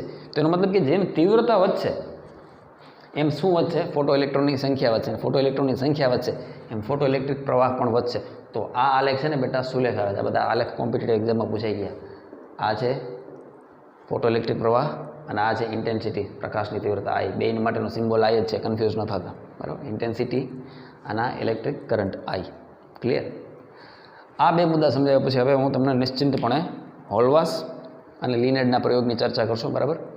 હવે ધ્યાન દેજો, ખબર પડી ગઈ ફોટો ઇલેક્ટ્રિક પ્રવાહ અને તીવ્રતાને શું સંબંધ છે? તો કે જેમ પ્રકાશની તીવ્રતા વધશે, જેમ વોટ વધશે, તું એવું યાદ રાખ મને મારી ભાષામાં, જેમ વોટ વધે, જેમ લાઇટની ઇન્ટેન્સિટી વધે એમ શું વધે? ફોટો ઇલેક્ટ્રિક પ્રવાહ પણ વધશે બરાબર। મેં શું કીધું? 50 વોટનો બલ્બ છે, પ્રતિ સેકન્ડ 50 કિરણો આવા પડે છે, તો 50 કિરણો 50 ઇલેક્ટ્રોનને પેદા કરે। 100 વોટના બલ્બની શું ક્ષમતા? તો કે પ્રતિ સેકન્ડ 100 કિરણો નાખે છે આના પર, તો 100 ઇલેક્ટ્રોન નીકળે। તો જેમ ઇલેક્ટ્રોન નીકળે વધારે એમ પ્રવાહ વધે, simple. Okay boss, okay, complete માહિતી આવી ગઈ સાહેબ। હવે આપણે પ્રયોગ ચાલુ કરીએ। જે પ્રયોગ કેણે કર્યો હતો? તો કે હોલવાસ અને લિનર્ડે બરાબર। એક વસ્તુ તમે સમજી શકશો, અને આલેખ સમજવા એ બહુ જરૂરી છે બરાબર। તો ભાઈઓ और बहनों, दिल थाम कर बैठिए, अब आपके सामने पेश हो रहा है लीनर्ड का एक्सपेरिमेंट। ये एकलो लीनर्ड नहीं, होलवास था ना बेगो साहब। अभी सुनो, पहले क्या सुना? मीठा, बस अब गीत गाऊंगा, आकृत बनाओ। ओके सॉरी, खाली બે પ્લેટને દર્શાવતી મેં આકૃતિ રજૂ કરી છે। ધારો કે અત્યારે કોઈ પણ પ્રકારની બેટરી આપણે ક્યાંય કનેક્ટ નથી થઈ, કશી જ બેટરી કનેક્ટ નથી, તો શું થાય? અહીંયા ધાતુ પર વિકિરણ આપાત થયું યોગ્ય આવૃત્તિવાળું, જેની ઉર્જા કેટલી હતી? HF બરાબર। આવું કોઈ વિકિરણ આપાત થયું તો ઇલેક્ટ્રોન મુક્ત થયા। जैसा ही इलेक्ट्रॉन धातुनी मेटल पट्टी में मेटल प्लेट पर छूटो थाय એટલે ત્યાં જે વિદ્યુત ભાર પ્રસ્થાપિત થયો એ ધન વિદ્યુત ભાર પ્રસ્થાપિત થઈ જાય ફટાફટ। આ ઇલેક્ટ્રોનને આપણે એટલી જ ઉર્જા આપી, એટલી જ કે જેનાથી જસ્ટ ખાલી મુક્ત થઈ શકે। દાખલા તરીકે અહીંયા ઉર્જા આપી એ 2 ઇલેક્ટ્રોન વોલ્ટની હતી, અને ધાતુનું કાર્ય વિધેય બરાબર, ઓલું રાજકોટ વાળું ઉદાહરણ આપ્યું ને, જુનાગઢથી રાજકોટ જવા માટે ખાલી 150 રૂપિયા જ આપ્યા, એ તો ભાડામાં આવી ગયા, પછી અહીંયા રાજકોટમાં કરવાનું આટા જ મારવાનું, પૈસા તો છે। એવી સ્થિતિનું નિર્માણ કર્યું. તો હવે તને ખબર છે અહીંયા ધન વિદ્યુતભાર પ્રસ્થાપિત થાય. એ જ ધન વિદ્યુતભાર અહીંયા આ ખાલી વાયર જ છે, ખાલી વાયર, એ વાયર આપણે અહીંયા કનેક્ટ કરેલો છે. એનો મતલબ એ ધન વિદ્યુતભાર આ વાયર થકી આ પ્લેટ પર જોવા મળશે. આપણે જે કરંટ ઇલેક્ટ્રિસિટી નથી ભણ્યા, વોલ્ટેજ ને કેપેસિટરનો એનો આપણે આઈડિયા નથી, પણ તેમ છતાં આટલી તો વસ્તુ આપણે સમજી શકીએ કે અહીંયા જે વિદ્યુત સ્થિતિમાન છે એ આ વાયરની મારફતે અહીંયા રજૂ થાય. એનો મતલબ શું થયો ખબર? આનો મતલબ એ કે આ જે ઇલેક્ટ્રોન આમ દિશાહીને આટા મારે છે, કારણ કે પૈસા તો છે ને. રાજકોટ મેં શું થયું, અહીંથી મેં તને 150 રૂપિયા આપ્યા, તો ખાલી રાજકોટ પહોંચી શકો તો 150 રૂપિયામાં જવામાં વપરાઈ ગયા. હવે ત્યાં રાજકોટમાં કંઈ કરવું નથી તો આપણે ખનખનિયા હોય, ખીચામાં કાવડી હોય તો વાપરીએ, કંઈ છે જ નહીં. તો આપણે રાજકોટના બસ સ્ટેશન પર આપણે ઊભા પાઠમાં કેમ તો કે પૈસા થઈને જવું ક્યાં? એવામાં જો કોઈ સામેથી ગાડીવાળાને કે એ ભાઈ અહીંયા લિફ્ટ આપી દો, તો સીધા દોડવાની જ વાત આવે કે સવારી તૈયાર છે. એમ અહીંયા કાંઈ પણ પોલારિટી નથી થતા, પ્લસ કે માઇનસ કાંઈ નથી થતા, ત્યારની આપણે વિચારણા કરી ત્યારે શું થાય? એ જ પોલારિટી અહીંયા રજૂ થશે. તો એ પોલારિટી ઇલેક્ટ્રોનને એના તરફ આકર્ષશે. દાખલા તરીકે અહીંયા એક આવા 5 ઇલેક્ટ્રોન મુક્ત થયા, તો આ પ્લસ 5 ઇલેક્ટ્રોન પોતાના તરફ દોડાશે. અને એકવાર ઇલેક્ટ્રોન દોડવા માંડ્યા એટલે શેનું નિર્માણ થયું? વિદ્યુત પ્રવાહનું નિર્માણ થયું મારા મિત્ર, વિદ્યુત પ્રવાહનું નિર્માણ થયું. આ વાત જે છોકરો સમજીએ કે એ હવે આ આલેખ સમજી શકશે. આ મુદ્દો સમજવાનો, આલેખ કંઈક આ પ્રકારનો છે. આ ઉતરે છે ભેજામાં? આ નહીં ઉતરતું હોય તો હમણાં પાછી આકૃતિ બનાવું. આવી જ સેમ આકૃતિ આ ખરેખર મારા સાઈડમાં બનાવી જોઈતી હતી, એટલે મેન આલેખમાં તમને નડે નહીં. આલેખ છે.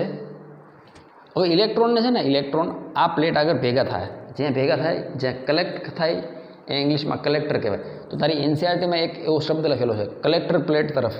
તો આ કલેક્ટર પ્લેટ છે અહીંયા આના તરફ, બરાબર. તો વિદ્યુત સ્થિતિમાન ક્યાં? એ પરના વિદ્યુત સ્થિતિમાન એટલે કે વોલ્ટેજ વિરુદ્ધ ફોટો ઇલેક્ટ્રિક પ્રવાહ, આઈના આલેખ આપણે ચર્ચા કરવી છે. એનો આલેખ આવો કાંઈક છે. 0 વોલ્ટ પર અહીંયા કાંઈ નથી, સ્વાભાવિક છે. ઓબ્વિયસલી શું હોવાનું માય ડિયર ફ્રેન્ડ? 0 વોલ્ટ. અહીંયા જે વોલ્ટેજ છે બધા પોઝિટિવ વોલ્ટેજ હશે, અને ઓબ્વિયસલી આ બાજુ જે છે મોટા એ શું હશે? Negative voltage. કોમન સેન્સની વાત છે ને યાર, એમાં કહેવાનું થોડું હોય. હા હા, કે અમને ખ્યાલ છે ને સાહેબ, અમને ખ્યાલ છે કે અહીંયા નેગેટિવ વોલ્ટેજ હોય. Very good, very smart. એ કે નાનપણથી જ સાહેબ. તો અહીંયા પોઝિટિવ વોલ્ટેજ, અહીંયા નેગેટિવ વોલ્ટેજ, તેથી 0. તો 0 વોલ્ટ પર પણ કંઈક વોલ્ટેજ કંઈક કરંટનું મૂલ્ય છે. આલેખ જોજે, ખ્યાલ આવી જશે સાહેબ શું કહેવા માગે છે.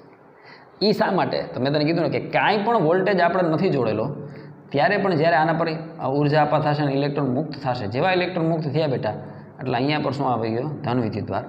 આ ધન વિદ્યુતભાર આ સાદા વાયર મારફતે આ પ્લેટ પર રજૂ થાય,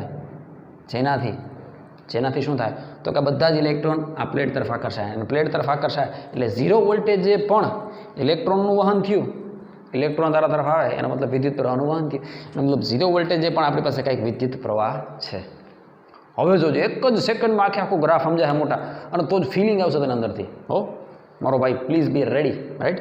હવે આપણે આ જ સ્થિતિમાં આની બેટરી જોડી અને આ જે પોલારિટીનું અસ્તિત્વ હતું એને નાબૂદ કરશું. હવે આપણે આપણી મરજીથી અહીંયા અલગ અલગ વોલ્ટેજ રાખી અને પ્રયત્ન કરશું કે શું થાય છે. અને વોલ્વાસ અને લિનાર્ડે જે સેમ એક્સપેરિમેન્ટ કરો એ એના શબ્દોમાં જ રજૂ કરો. 0 વોલ્ટનો અંદાજ આવી ગયો. કોઈ વિડીયોમાં, કોઈ રેફરન્સમાં આ પ્રકારની ચર્ચાનો ઉલ્લેખ નથી, એટલે શાંતિથી સાંભળજો. બરાબર? ક્લિયર? Very good.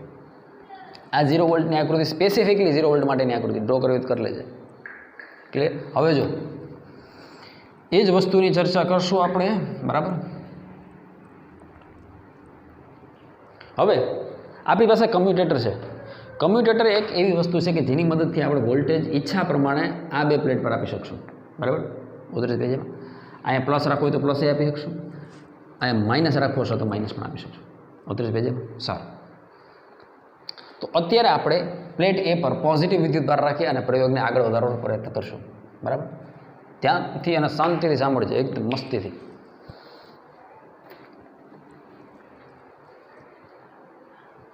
અત્યારે આ પ્લેટ પર નેગેટિવ વિદ્યુતભાર છે, અને આ પ્લેટ પર આપણે પોઝિટિવ વિદ્યુતભાર પ્રસ્થાપિત કર્યો કેની મદદથી કમ્યુટેટરની મદદથી બરાબર આ જે 1 1 ડેશ વાળી સ્વિચ છે એને આપણે ક્યાં કનેક્ટ કરેલી છે પી સાથે જો આ 1 1 ડેશ આ તો પોઝિટિવ આવે 2 2 ડેશ વાળી સ્વિચ છે એને આપણે નેગેટિવ સાથે કનેક્ટ કરેલી તો જ અહીં નેગેટિવ આવશે 2 2 ડેશ નેગેટિવ અહીંયા રેડી સારું હવે અહીંયા જે ઇલેક્ટ્રોન છે બરાબર આના પર ઉર્જા તો સતત આપાત થાય જ છે અહીંયાથી એટલે ઇલેક્ટ્રોન તો મુક્ત થવાના જ છે તમે કલ્પના કરો કે ઇલેક્ટ્રોન 0 વોલ્ટ પર પણ જો ગતિ કરતા હોય તો સામે એની પાસે +1 વોલ્ટ હોય તો મેં સવારે ઉદાહરણ આપી કહ્યું 50 રૂપિયા 100 રૂપિયા 200 500 1000 વોલ્ટ સંતૃપ્ત કરવાની વાત કરી હતી એ જ કોન્સેપ્ટ બસ અહીંયા સેમ ટુ સેમ ઓધરેજ ભેજામાં હવે જો અહીંયાથી આ જે ઇલેક્ટ્રોન મુક્ત થયા એને મેં અહીંયા 1 વોલ્ટ આપ્યા 1 વોલ્ટ આપવાથી ઇલેક્ટ્રોન ઝડપથી ગતિ કરશે એટલે હજી એના શું થાય જેમ આ સ્પીડમાં ગતિ કરશે અને એમ શેમાં વધારો થાય એમ વિદ્યુત પ્રવાહમાં વધારો થાય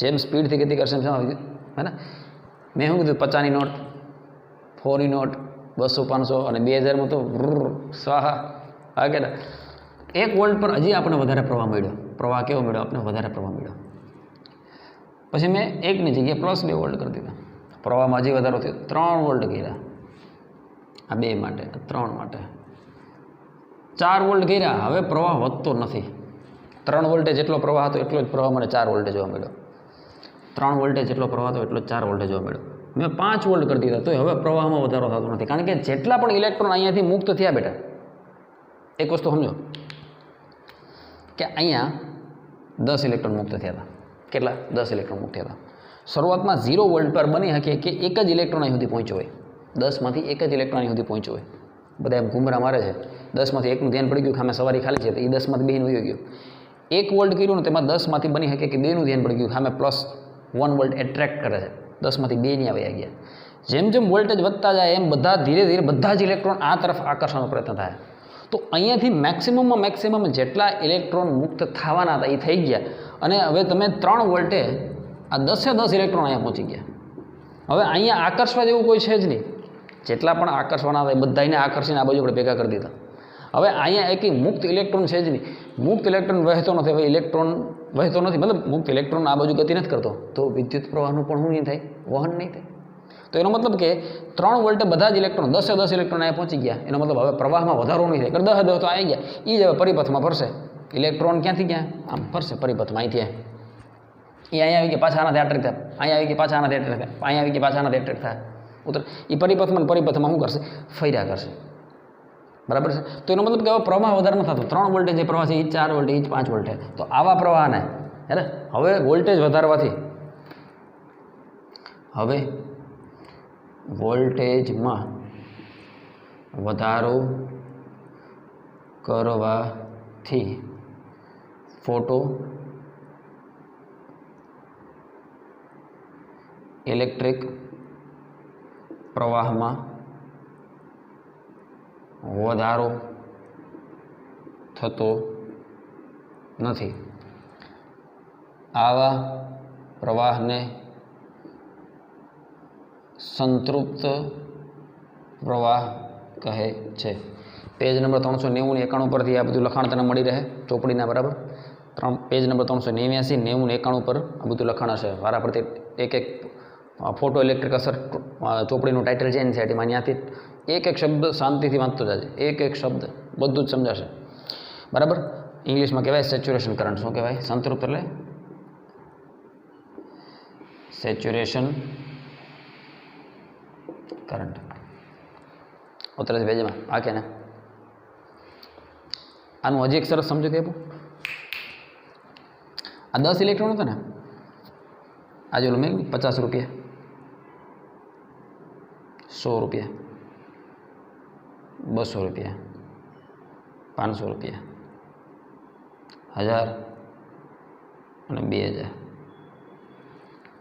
50 રૂપિયા જેને બની શકે કે બહુ ઓછા છોકરા અહીંથી અહીં સુધી ગતિ કરે 100 રૂપિયામાં બની શકે કે અહીંથી અહીં સુધી દોડવાવાળા છોકરાઓની સંખ્યા વધે 200 રૂપિયા જઈને હજી વધારે છોકરા જાય 500 રૂપિયા જઈને મોટા ભાગના દોડવા માંડે 1000 રૂપિયા જઈને બધાય ભાગવા માંડે 2000 જોઈને જે એક રહી ગયો વૈધો ઘટ્યો કે ના મારે ન જાવ એ 2000ની ગુલાબી પત્તી જોઈને તો ભાગશે જ એટલે જેમ જેમ વોલ્ટેજ વધતા જાય એમ અહીંયા જે ઇલેક્ટ્રોન મુક્ત થતા એ ઓલા પ્લેટ તરફ જવાની સંભાવના વધતી જાય કારણ કે બે પ્લેટ વચ્ચે બેટા ડિસ્ટન્સ છે ઇલેક્ટ્રોન તરત નહીં આકર્ષે જેમ આ વોલ્ટેજ વધતા જાય એમ ઇલેક્ટ્રોનને આકર્ષવું ઇઝી થશે ફટાફટ દોડશે એટલે આપણે વોલ્ટેજ વધારીને તો ટ્રાય કરી લીધી.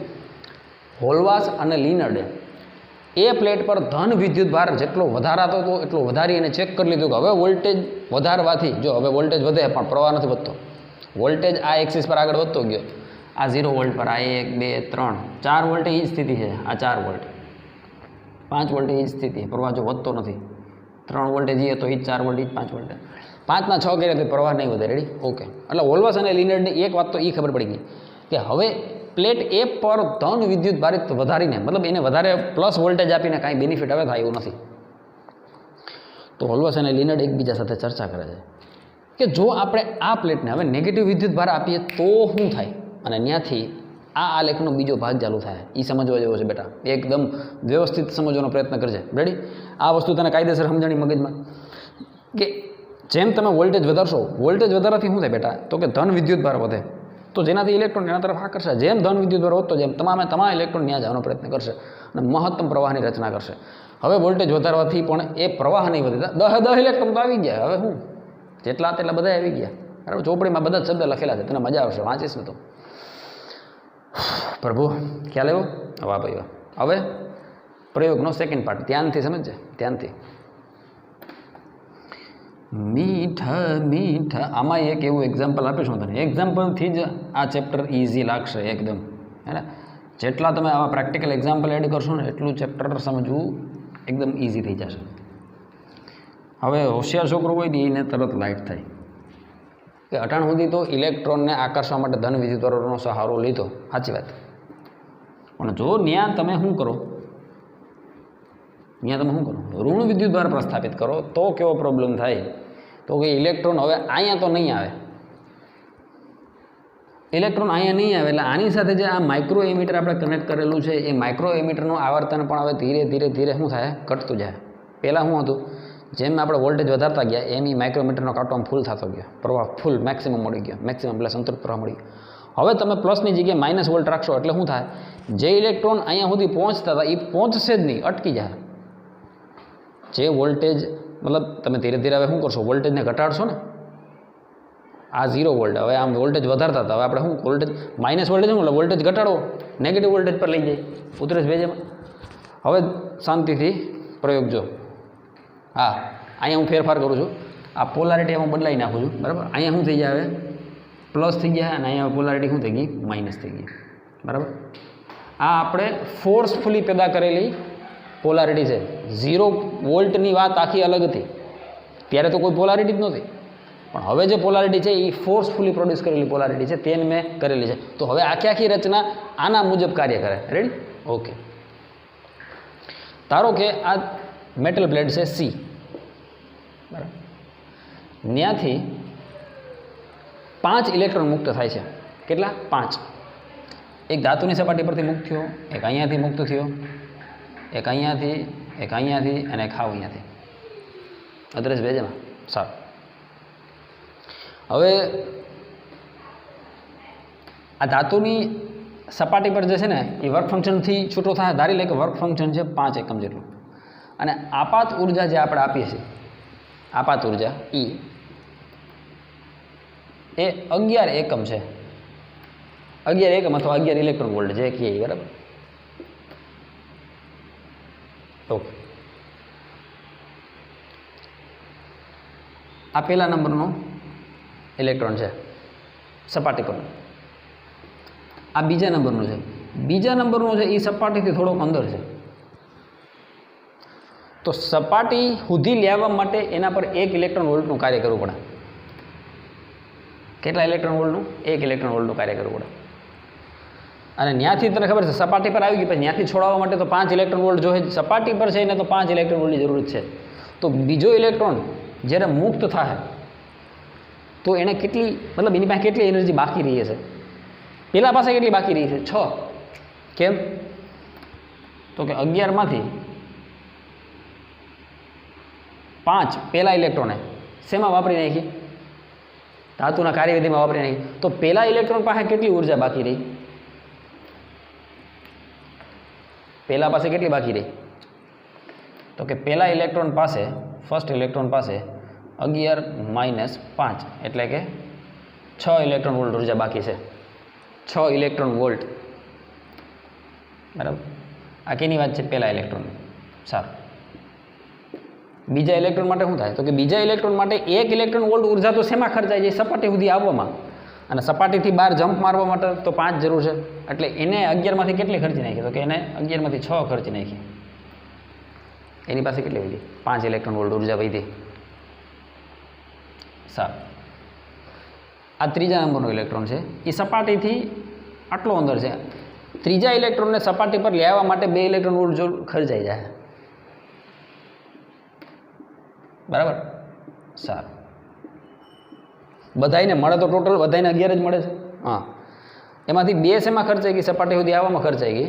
અને ઓરિજિનલ સપાટી પરથી જમ્પ મારવા માટે કેટલી જોઈએ? તો કાર્યવિધિ જેટલી 5 જેટલી, એટલે 5 ને 3 સોરી 5 ને 2 7. તો અહીંયા કેટલી વિધી? 4 ઇલેક્ટ્રોન વોલ્ટ ઉર્જા વધી. વધે જ ને. આની પાસે 6, કેમ? 11 માંથી 5 જ વપરાણી, તો 6 વધી. પહેલા માટે 6 વધી, બીજા માટે 5 વધી, ત્રીજા માટે 4 વધી. આ ચોથો ઇલેક્ટ્રોન છે. રેડી? ચોથા ઇલેક્ટ્રોન વોલ્ટ માટે સપાટી સુધી આવવા માટે 3 ઇલેક્ટ્રોન વોલ્ટની જરૂર છે. સપાટી સુધી આવવા માટે, સપાટીથી બહાર જમ્પ કરવા માટે 5. તો 5 ને 3 કેટલા થઈ ગયા? 8. ફોર્થ ઇલેક્ટ્રોન માટે 8 જૂલ ઉર્જા વપરાઈ ગઈ. વાંહે વધી કેટલી? 3 ઇલેક્ટ્રોન વોલ્ટ. રેડી? છેલ્લે 5મા નંબરના ઇલેક્ટ્રોનની ચર્ચા કરી લઈએ.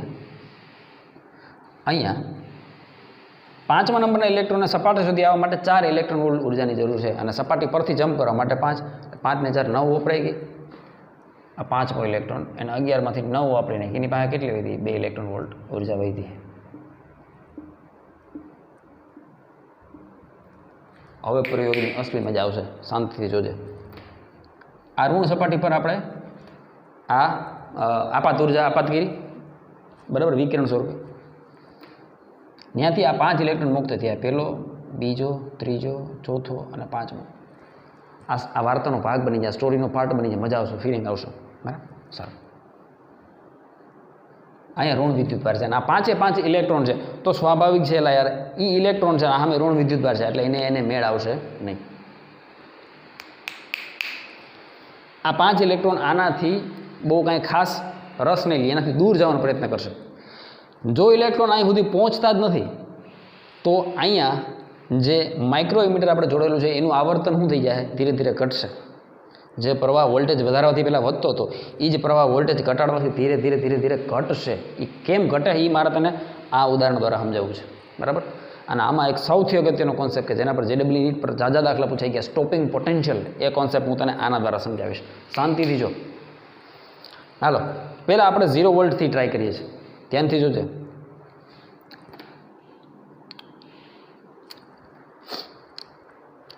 મારે હવે શું કરવું છે? મારે ઇલેક્ટ્રોનને રોકવા છે. તો મેં ઇલેક્ટ્રોનને આકર્ષવા હતા તો મેં પ્લસ રાખ્યું હતું. ઇલેક્ટ્રોનને મારે રોકવા છે, મારે પ્રવાહને 0 કરી દેવો છે.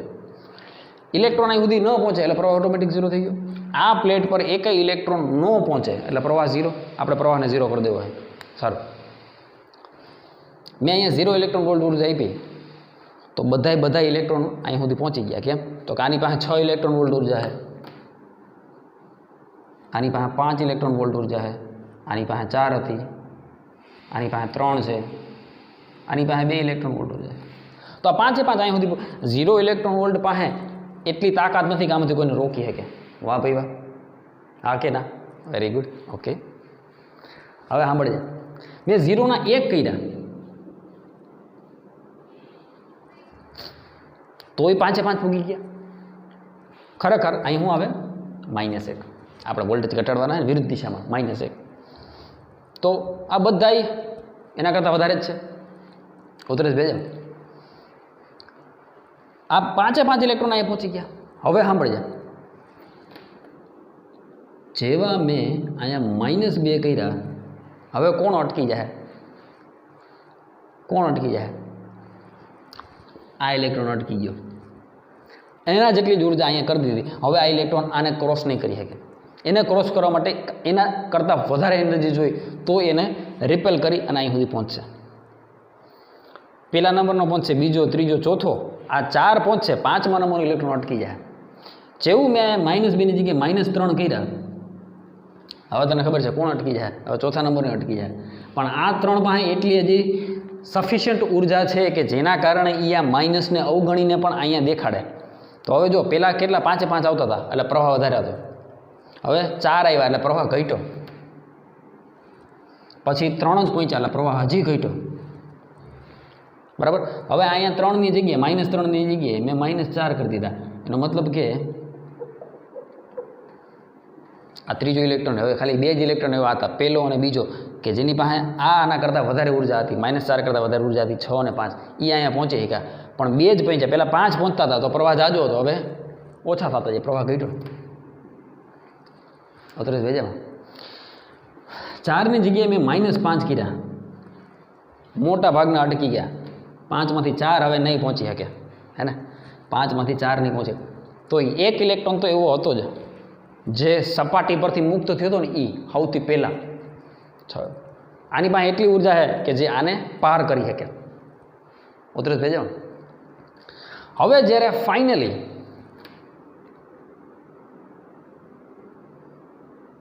સિક્સ ઇલેક્ટ્રોન કરી દીધા માઇનસ, તો હવે આ ઇલેક્ટ્રોન પણ અહીંયા જઈ શકતો નથી. અને આ સ્થિતિમાં તારો વિદ્યુત પ્રવાહ કમ્પ્લીટલી 0 થઈ ગયો. તો તારી ચોપડીનો પહેલો આલેખ છે ને કંઈક આ પ્રકારનો છે બેટા. આવો આલેખ છે ને અહીંયા I1 લખેલી છે, પણ એ I1 તીવ્રતા છે, વિદ્યુત પ્રવાહના I સાથે કન્ફ્યુઝ ન થતો, અને એ 50 વોટ માટેની તીવ્રતા છે. આવે છે ભાઈ. એક એવો પોટેન્શિયલ, એક એવો ઋણ પોટેન્શિયલ, એક એવા લઘુત્તમ ઋણ વિદ્યુત સ્થિતિમાને જ્યારે એક પણ ઇલેક્ટ્રોન કલેક્ટર પ્લેટ એ સુધી પહોંચી શકતો નથી, ત્યારે ફોટો ઇલેક્ટ્રિક પ્રવાહ શૂન્ય બને છે. ત્યારે ફોટો ઇલેક્ટ્રિક પ્રવાહ શૂન્ય બને છે. આવા વિદ્યુત સ્થિતિમાનને એણે ઇલેક્ટ્રોનને બધાને અહીંયા સુધી પહોંચતા અટકાવ્યા, સ્ટોપ કરી દીધા. અને જે સ્ટોપ કરી દીધું એના માટે એ વિદ્યુત સ્થિતિમાનને નામ આપ્યું સ્ટોપિંગ પોટેન્શિયલ. આવા સ્થિતિમાનને સ્ટોપિંગ પોટેન્શિયલ તરીકે ઓળખવામાં આવે છે. STOPPING, સ્ટોપિંગ પોટેન્શિયલ તરીકે ઓળખવામાં આવે છે. બરાબર. હવે હું જે ચર્ચા કરવા જાઉં છું ને એ અત્યંત જરૂરી છે, એકદમ કન્સેપ્ચ્યુઅલ બેઝડ ચર્ચા છે. શાંતિથી સમજ. વાસ્તવમાં તને કે મને આ ગતિ ઉર્જા જાણવી બહુ અઘરી છે. કયા ઇલેક્ટ્રોન પાસે કેટલી ઉર્જા છે એ તું હું નથી જાણી શકતા. તો સર તમે આ એક્ઝામ્પલ અમને કઈ રીતે સમજાવ્યું? હવે શાંતિથી સાંભળી. મેં જ્યારે 0 ઇલેક્ટ્રોન વોલ્ટ રાખ્યું તો આ 5 એ 5 પહોંચતા હતા. જ્યારે મેં 1 ઇલેક્ટ્રોન વોલ્ટ રાખ્યો ત્યારે 5 એ 5 પહોંચતા હતા. પણ જેવું મેં 2 ઇલેક્ટ્રોન વોલ્ટ ઉર્જા -2 વોલ્ટ, અહીંયા આપણે -2 વોલ્ટ દઈ શકીએ, ઇલેક્ટ્રોન વોલ્ટની -2 વોલ્ટ, બરાબર. પણ તને ખબર છે ઇલેક્ટ્રોન જ્યારે વિદ્યુત સ્થિતિમાનના તફાવત હેઠળ ગતિ કરશે, તો મેં તમને કીધું હતું ને ઇલેક્ટ્રોન વોલ્ટ નહોતું સમજાવ્યું મેં તમને કે ±1 વોલ્ટના ડિફરન્સ હેઠળ ઇલેક્ટ્રોન ગતિ કરે તો ઇલેક્ટ્રોન પર થતું કાર્ય કેટલું હોય? તો કે W = 1 ઇલેક્ટ્રોનનો વિદ્યુતભાર ગુણાકારમાં 1 વોલ્ટ. આવું સમજાવ્યું નહોતું તમને, બરાબર. પછી આ શેમાં હોય? તો કે આ ઇલેક્ટ્રોન કુલમમાં હોય, ઇલેક્ટ્રોનનો વિદ્યુતભાર કુલમમાં. તો કુલમ ઇન્ટુ વોલ્ટેજ હંમેશા શું થાય બેટા? જૂલ થાય. યાદ રાખજે, કુલમ ઇન્ટુ વોલ્ટેજ હંમેશા શું થાય? જૂલ થાય. રેડી? આ બધી ચર્ચા મેં લગભગ કરેલી છે તમારી સાથે, બરાબર. તો ઇલેક્ટ્રોન વોલ્ટ ખબર પડી? 1.6 ગુણાકારમાં 10⁻19 ગજ જૂલ શું થાય? તો એનો મતલબ ઇલેક્ટ્રોન પર કાર્ય થશે ક્યારે? જ્યારે એના પર તમે એને શું કરશો? પોટેન્શિયલની અસર હેઠળ દોડાવવાનો પ્રયત્ન કરશો ત્યારે. 2 વોલ્ટ, 3 વોલ્ટ, 4 વોલ્ટ, એમ, બરાબર. અલગ અલગ પોટેન્શિયલ પર એના પર અલગ અલગ એનર્જી હશે. સારું. હવે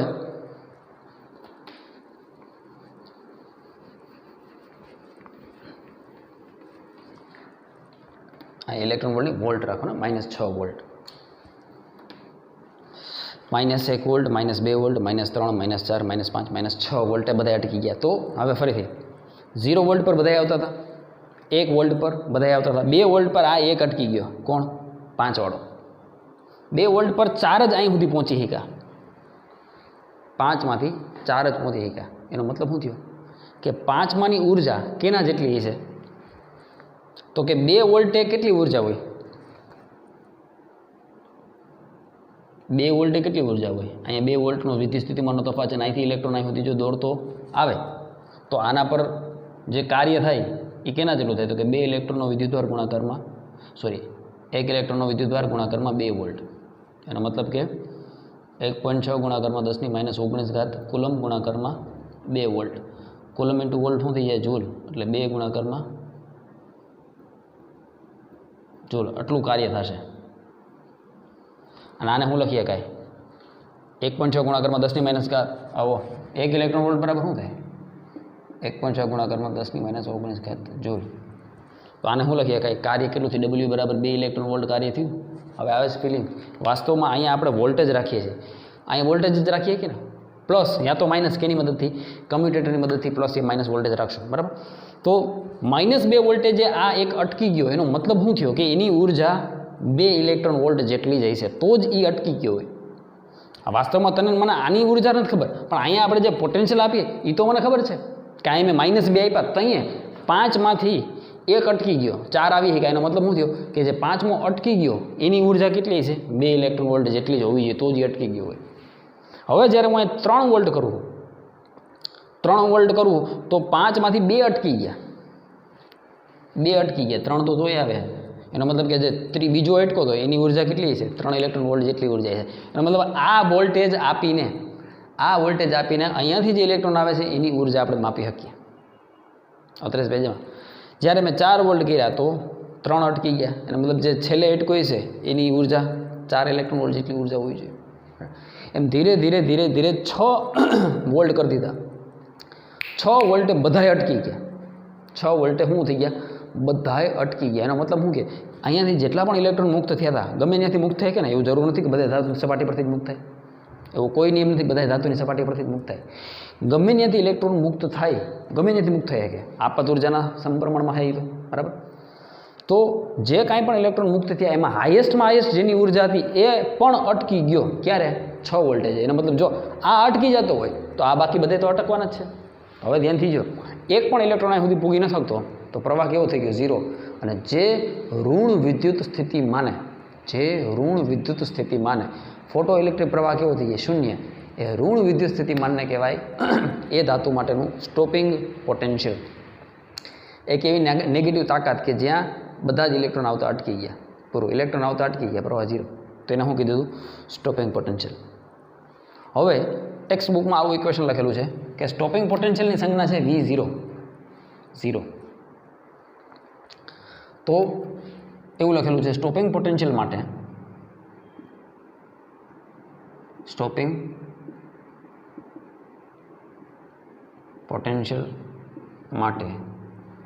આવું લખી શકાય EV0 = Kmax. આ સમજવું તમને સહેલું પડે, આ સૂત્ર સમજવું તમને સહેલું પડે એના માટે હું આટલી મજૂરીને મથામણ કરું છું ક્યારનું, કે જેનાથી તમને આ સૂત્ર બહુ ઇઝીલી સમજાય જાય. આ 5 ઇલેક્ટ્રોન શાંતિથી જો, આ જે 5 ઇલેક્ટ્રોન છે એમાં સૌથી વધારે ઉર્જા કેની પાસે? આ કે મેક્સ શું કરવા લખ્યું ને એટલા માટે હું જાઉં. અને કે શું છે? તો કે ઇલેક્ટ્રોનની ગતિ ઉર્જા. ઇલેક્ટ્રોનનો વિદ્યુતભાર. વી શું છે? Stopping potential. V0 શેની સંજ્ઞા છે? સ્ટોપિંગ પોટેન્શિયલની સંજ્ઞા છે V0, બરાબર. અને કે મેક્સ શું? તો કે જે અહીંયા જે ઇલેક્ટ્રોન મુક્ત થયા એમાંથી મહત્તમ ગતિ ઉર્જા ધરાવતો ઇલેક્ટ્રોન, બરાબર. સાંભળો ત્યાંથી. આપણે ખબર છે કે જે ઇલેક્ટ્રોન ધાતુની સપાટી પર છે, બરાબર, એની પાસે સૌથી વધારે ઉર્જા છે. બાકી જે ધાતુની સપાટીની અંદરથી મુક્ત થાય એને તો અમુક ઉર્જા શેમાં ખર્ચી નાખવી પડે? પહેલાં સપાટી સુધી આવવામાં ઉર્જા ખર્ચી નાખવી પડે. જો આ ઇલેક્ટ્રોન જ છે 5મા નંબરનો, પહેલા નંબરનો ઇલેક્ટ્રોન છે, પણ પહેલા નંબરનો ઇલેક્ટ્રોન સપાટી પર છે એટલે ઓછી ઉર્જા આપીને તરત બહાર નીકળી ગયો, એટલે એની પાસે મોટા ભાગની ઉર્જા વધી છે. પણ જે 5મા નંબરનો ઇલેક્ટ્રોન છે એને તો સપાટી સુધી આવવામાં 4 જૂલ ઉર્જા વપરાઈ ગઈ, 4 ઇલેક્ટ્રોન વોલ્ટ. તો વાહે કેટલી વધી? 2 વધી 11માંથી. તો એનો મતલબ એ થયો બેટા કે હાઈએસ્ટ ઉર્જા ધરાવતો ઇલેક્ટ્રોન, હાઈએસ્ટ ઉર્જા ધરાવતો ઇલેક્ટ્રોન જે વોલ્ટેજે રોકાઈ જાય, હાઈએસ્ટ ઉર્જા ધરાવતો ઇલેક્ટ્રોન જે વોલ્ટેજે રોકાઈ જાય એને સ્ટોપિંગ પોટેન્શિયલ કહેવાય. તો એનો મતલબ શું થયો કે આની પાસે કેટલી ઉર્જા છે, આ જે પહેલા નંબરનો ઇલેક્ટ્રોન છે એની પાસે કેટલી ઉર્જા છે. તો ઉર્જા માટે મેં તમને એક જ ઇક્વેશન શીખવાડ્યું, આ વસ્તુ જો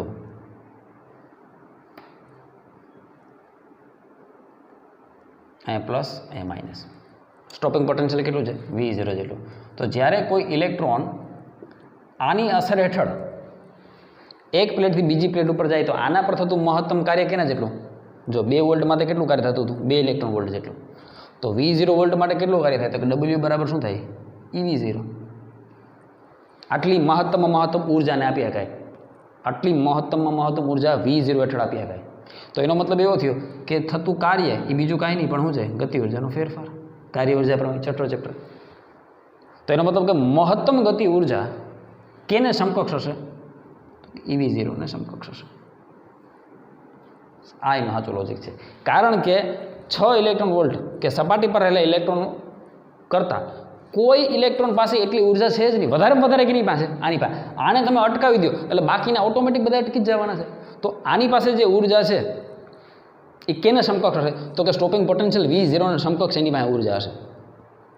બરાબર. હવે આ જે ગતિ ઉર્જા છે એમાં જો ધ્યાનથી જો ફરીથી એક જ એક્ઝામ્પલ લઈએ, આ એક્ઝામ્પલ મેં તને 500 રૂપિયા આપ્યા અને રાજકોટ સુધીનું ભાડું 150 રૂપિયા, તો વાહે કેટલા વધ્યા 350 રૂપિયા. તો આ 350 રૂપિયાનું તું શું કરે, જલસાજ કરવાનો બીજું કંઈ, રેડી. પણ જે ઇલેક્ટ્રોન રાજકોટની એની બદલે કેશોદથી બેઠો, જુનાગઢથી રાજકોટનું ભાડું 150 હતું, કોઈ છોકરો કેશોદથી બે તો કેશોદથી ભાડું 200 રૂપિયા છે. એ છોકરાની પૂરેપૂરા જલસા કરવા પણ એને જુનાગઢ આવવા સુધીમાં ઓલરેડી 50 રૂપિયા તો પહેલાં દેવા જોઈએ. પછી તો કે જુનાગઢથી રાજકોટનું ભાડું 150 રૂપિયા છે, એટલે એ છોકરા પાસે વધારે કેટલા વધ્યા, 300 રૂપિયા વધ્યા. કોઈ છોકરો કેશોદથી આગળથી બેસે છે, બરાબર, કોઈ છોકરો એનાથી આગળ, તો સૌથી વધારે રૂપિયા તો કેની પાસે વધવાના, તો કે જે છોકરો જુનાગઢથી બેસે એની પાસે 350 રૂપિયા વધશે, એનાથી વધારે કંઈ નહીં. હવે શું કર્યું મેં, જે જુનાગઢથી છોકરો નીકળ્યો એની પાસે હાઈએસ્ટ 350 રૂપિયા છે પ્લસ. હવે એ છોકરાની સામે હું અહીંયા માઇનસ 350 રૂપિયા મૂકી દઉં તો શું થઈ જાય, પ્લસ 350 માઇનસ 350 0. હવે આની પાસે કેટલા રૂપિયા છે એ મને નથી ખબર, હું અહીંયા રૂપિયા વધારતો ગયો ઋણમાં, માઇનસ રૂપિયા વધારતો ગયો, -10 -20 -30 -40 માઇનસ 350 રૂપિયા થયા ને, તો અહીં એકેય ઇલેક્ટ્રોન અહીં સુધી પહોંચે શકો નહીં. માઇનસ 350 રૂપિયા થયા ત્યારે એકેય ઇલેક્ટ્રોન અહીં સુધી પહોંચે શકો નહીં. એનો મતલબ શું થયો કે જે સપાટી પરથી પણ મુક્ત થયો છે એની પાસે વધારેમાં વધારે તો કેટલાય છે, 350 રૂપિયા જ છે, તો જ એ અહીં સુધી ન પૂગી શક્યો હોય, તો જ અહીં સુધી ન પૂગી શક્યો હોય ને. સીધી વાત છે. અહીંયાથી કેટલા આવી, કેની પાસે કેટલા રૂપિયા મને ખબર, આ હું રૂપિયા ઘટાડી શકું, માઇનસ પ્લસ, બરાબર, -1 -2 -3 -350 સુધી લઈ ગયો અને પ્રયત્ન કર્યો કે ક્યાં રૂપિયા એ બધા અટકી જાય, તો -350 બધા અટકી જાય. એનો મતલબ કે અહીંયાથી જે આવતો હોય છે એની પાસે વધારેમાં વધારે, અહીંયાથી જે ઇલેક્ટ્રોન આવતો હોય છે આ 5માંથી વધારેમાં વધારે કેટલા રૂપિયા છે, 350 રૂપિયા જેની પાસે વધારે છે. જો કોઈ પાસે 400 રૂપિયા હોત તો બધાય 350 નું ભરી જત, -350 બધાય નું ભરી જાય. કેમ, કોકની પાસે 400 રૂપિયા હોય તો એ ટપી જાય. હા કે ના, હા કે ના, આવે છે ફિલિંગ.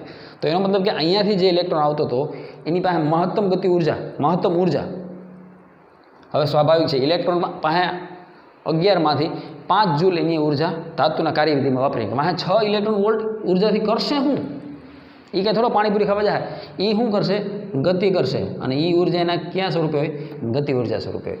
એટલા માટે આપણે લખી છે મહત્તમ ગતિ ઉર્જા. અને એ મહત્તમ ગતિ ઉર્જાને આપણે ક્યાં ઋણ વિદ્યુત સ્થિતિમાંથી રોકી લીધો, તો કે V0 જેટલા વિદ્યુત સ્થિતિમાંથી રોકી લીધો. તો વોલ્ટેજ ગુણાકારમાં કુલંબ એટલે બીજું કાંઈ નહીં, ગતિ ઉર્જા અથવા કાર્ય. વોલ્ટેજ ક્યાં વોલ્ટેજે કોને રોકી લીધો, કે ઇલેક્ટ્રોનનો રોકી લીધો, તો કે ઇલેક્ટ્રોનનો વિદ્યુતભાર ગુણાકારમાં વોલ્ટેજ એટલે બીજું કાંઈ નહીં, એના પર થતું કાર્ય. કારણ કે હજી આપણે 12માનું પહેલું બીજું ચેપ્ટર ભણી ગયા, વિદ્યુતભાર વિદ્યુત સ્થિતિમાનનો તફાવત. પણ આ તો 10માના બેઝિસ પર કહું છું, તમે પાવર ભણી ગયા ને, આ સૂત્ર W બરાબર VIT, કાર્ય બરાબર પાવર ગુણાકારમાં સમય ભણી ગયા. પાવરને શું કહેવાય, વોલ્ટેજ ગુણાકારમાં પ્રવાહ, આ તો દરેક વિદ્યાર્થીને ખબર હોય. વોલ્ટેજ પણ વિદ્યુત પ્રવાહ ગુણાકારમાં સમય, એને તો શું કહેવાય, વિદ્યુત ભાર. તો આ એ જ થયું ને, વોલ્ટેજ ગુણાકારમાં વિદ્યુતભાર એ શું થયું? થયેલું કાર્ય કે ઉર્જા બે એક જ છે, પણ એ ઉર્જા કેવી? મેક્સિમમ. વધારે વધારે 350 રૂપિયા છે, એટલા માટે અહીંયા આપણે મેક્સિમમ લખીએ છીએ. વધારે ઇલેક્ટ્રોન 6 ઇલેક્ટ્રોન વોલ્ટ જેવી ગતિ ઉર્જાથી આગળ ગતિ કરશે.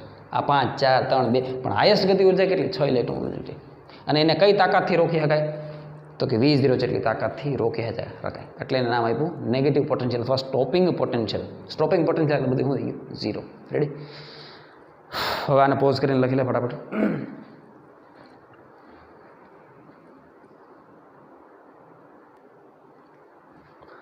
હવે આ આલેખ આપણે એવું કહે છે કે આ નેગેટિવ વોલ્ટેજ V0 આગળ આ પ્રવાહ 0 થઈ ગયો, બરાબર? જ્યારે લેમ્પ કેટલા વોટનો હતો? 50 વોટનો હતો. હવે ચોપડીમાં જે બાકીના બે આલેખ છે I2 અને I3 માટે, એ તારે મને સમજાવવાના છે કે 100 વોટનો બલ્બ હોય ત્યારે અને 150 વોટનો બલ્બ હોય ત્યારે આ ગ્રાફ કઈ રીતે એક્સપ્લેન થઈ શકશે. હમણાં જ મેં તને કીધું કે 50 કરતાં 100 વોટ છે એટલે પ્રવાહ થોડોક વધારે છે, 100 કરતાં 150માં પ્રવાહ વધારે છે, એટલે 100 વોટ માટે I2 માટે આવો આલેખ બનશે,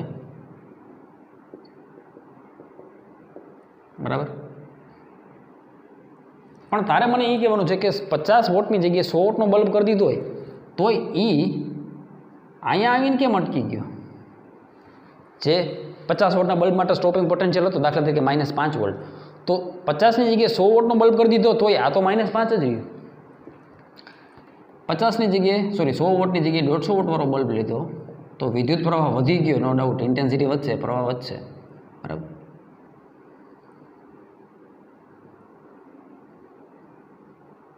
પણ એના માટે સ્ટોપિંગ પોટેન્શિયલ જે છે એ સેમ ટુ સેમ રહ્યું. આપણે ઓર્બિટમાં જેટલા પણ વિદ્યાર્થીઓ વિડીયો જોતા હોય, બરાબર, અથવા બીજા પણ વિદ્યાર્થીઓ, તો મારા વોટ્સએપ નંબર પર છે જ તમારી પાસે, એમાં તમે મને મેસેજ કરજો કે શા માટે 50 વોટની જગ્યાએ 100 વોટનો બલ્બ કરી દીધો, પ્રકાશની તીવ્રતા વધી, પ્રવાહ વધ્યો, 100 કરતાં 150માં પ્રવાહ વધારે, પણ એ બધોય દરેક વખતે 3 બલ્બ માટે સ્ટોપિંગ પોટેન્શિયલ એક શા માટે રહ્યું?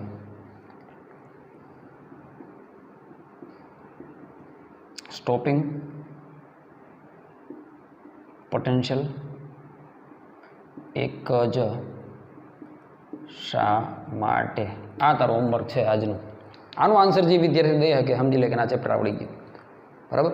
મારો ક્વેશ્ચન આ છે. આવતા વિડીયોમાં આપણે આ જ ગ્રાફથી શરૂઆત કરશું. આના જેવો હજી એક ગ્રાફ છે એની પણ ચર્ચા કરશું અને ફરીથી આખો એક સર્વેયું કાઢશું કે હોલવાસ અને લિન્ડના પ્રયોગમાં એક્ઝેક્ટ આપણને શું વસ્તુ જાણવા મળી, એનું ફાઇનલ એક કન્ક્લુઝન તારશું, બરાબર? આ વિડીયોમાં એક આલેખ સમજાવવાનો પ્રયત્ન કર્યો છે. જેટલું પણ સમજાય એટલું સમજવાનો પ્રયત્ન કરજે અને ટેક્સ્ટબુક ખાસ વાંચજે, બરાબર? NCERTની એક લીટી વાંચજે. તો આ વિડીયોમાં સુધી આ ક્વેશ્ચનનો આન્સર આવતા વિડીયો સુધી પહેલાં જો કોઈ વિદ્યાર્થી આપી શકે, તમારા માટે ઓપન ચેલેન્જ થાય કે આનો આન્સર મારે જોઈએ, બરાબર? ટ્રાય કરજો. મહાદેવ.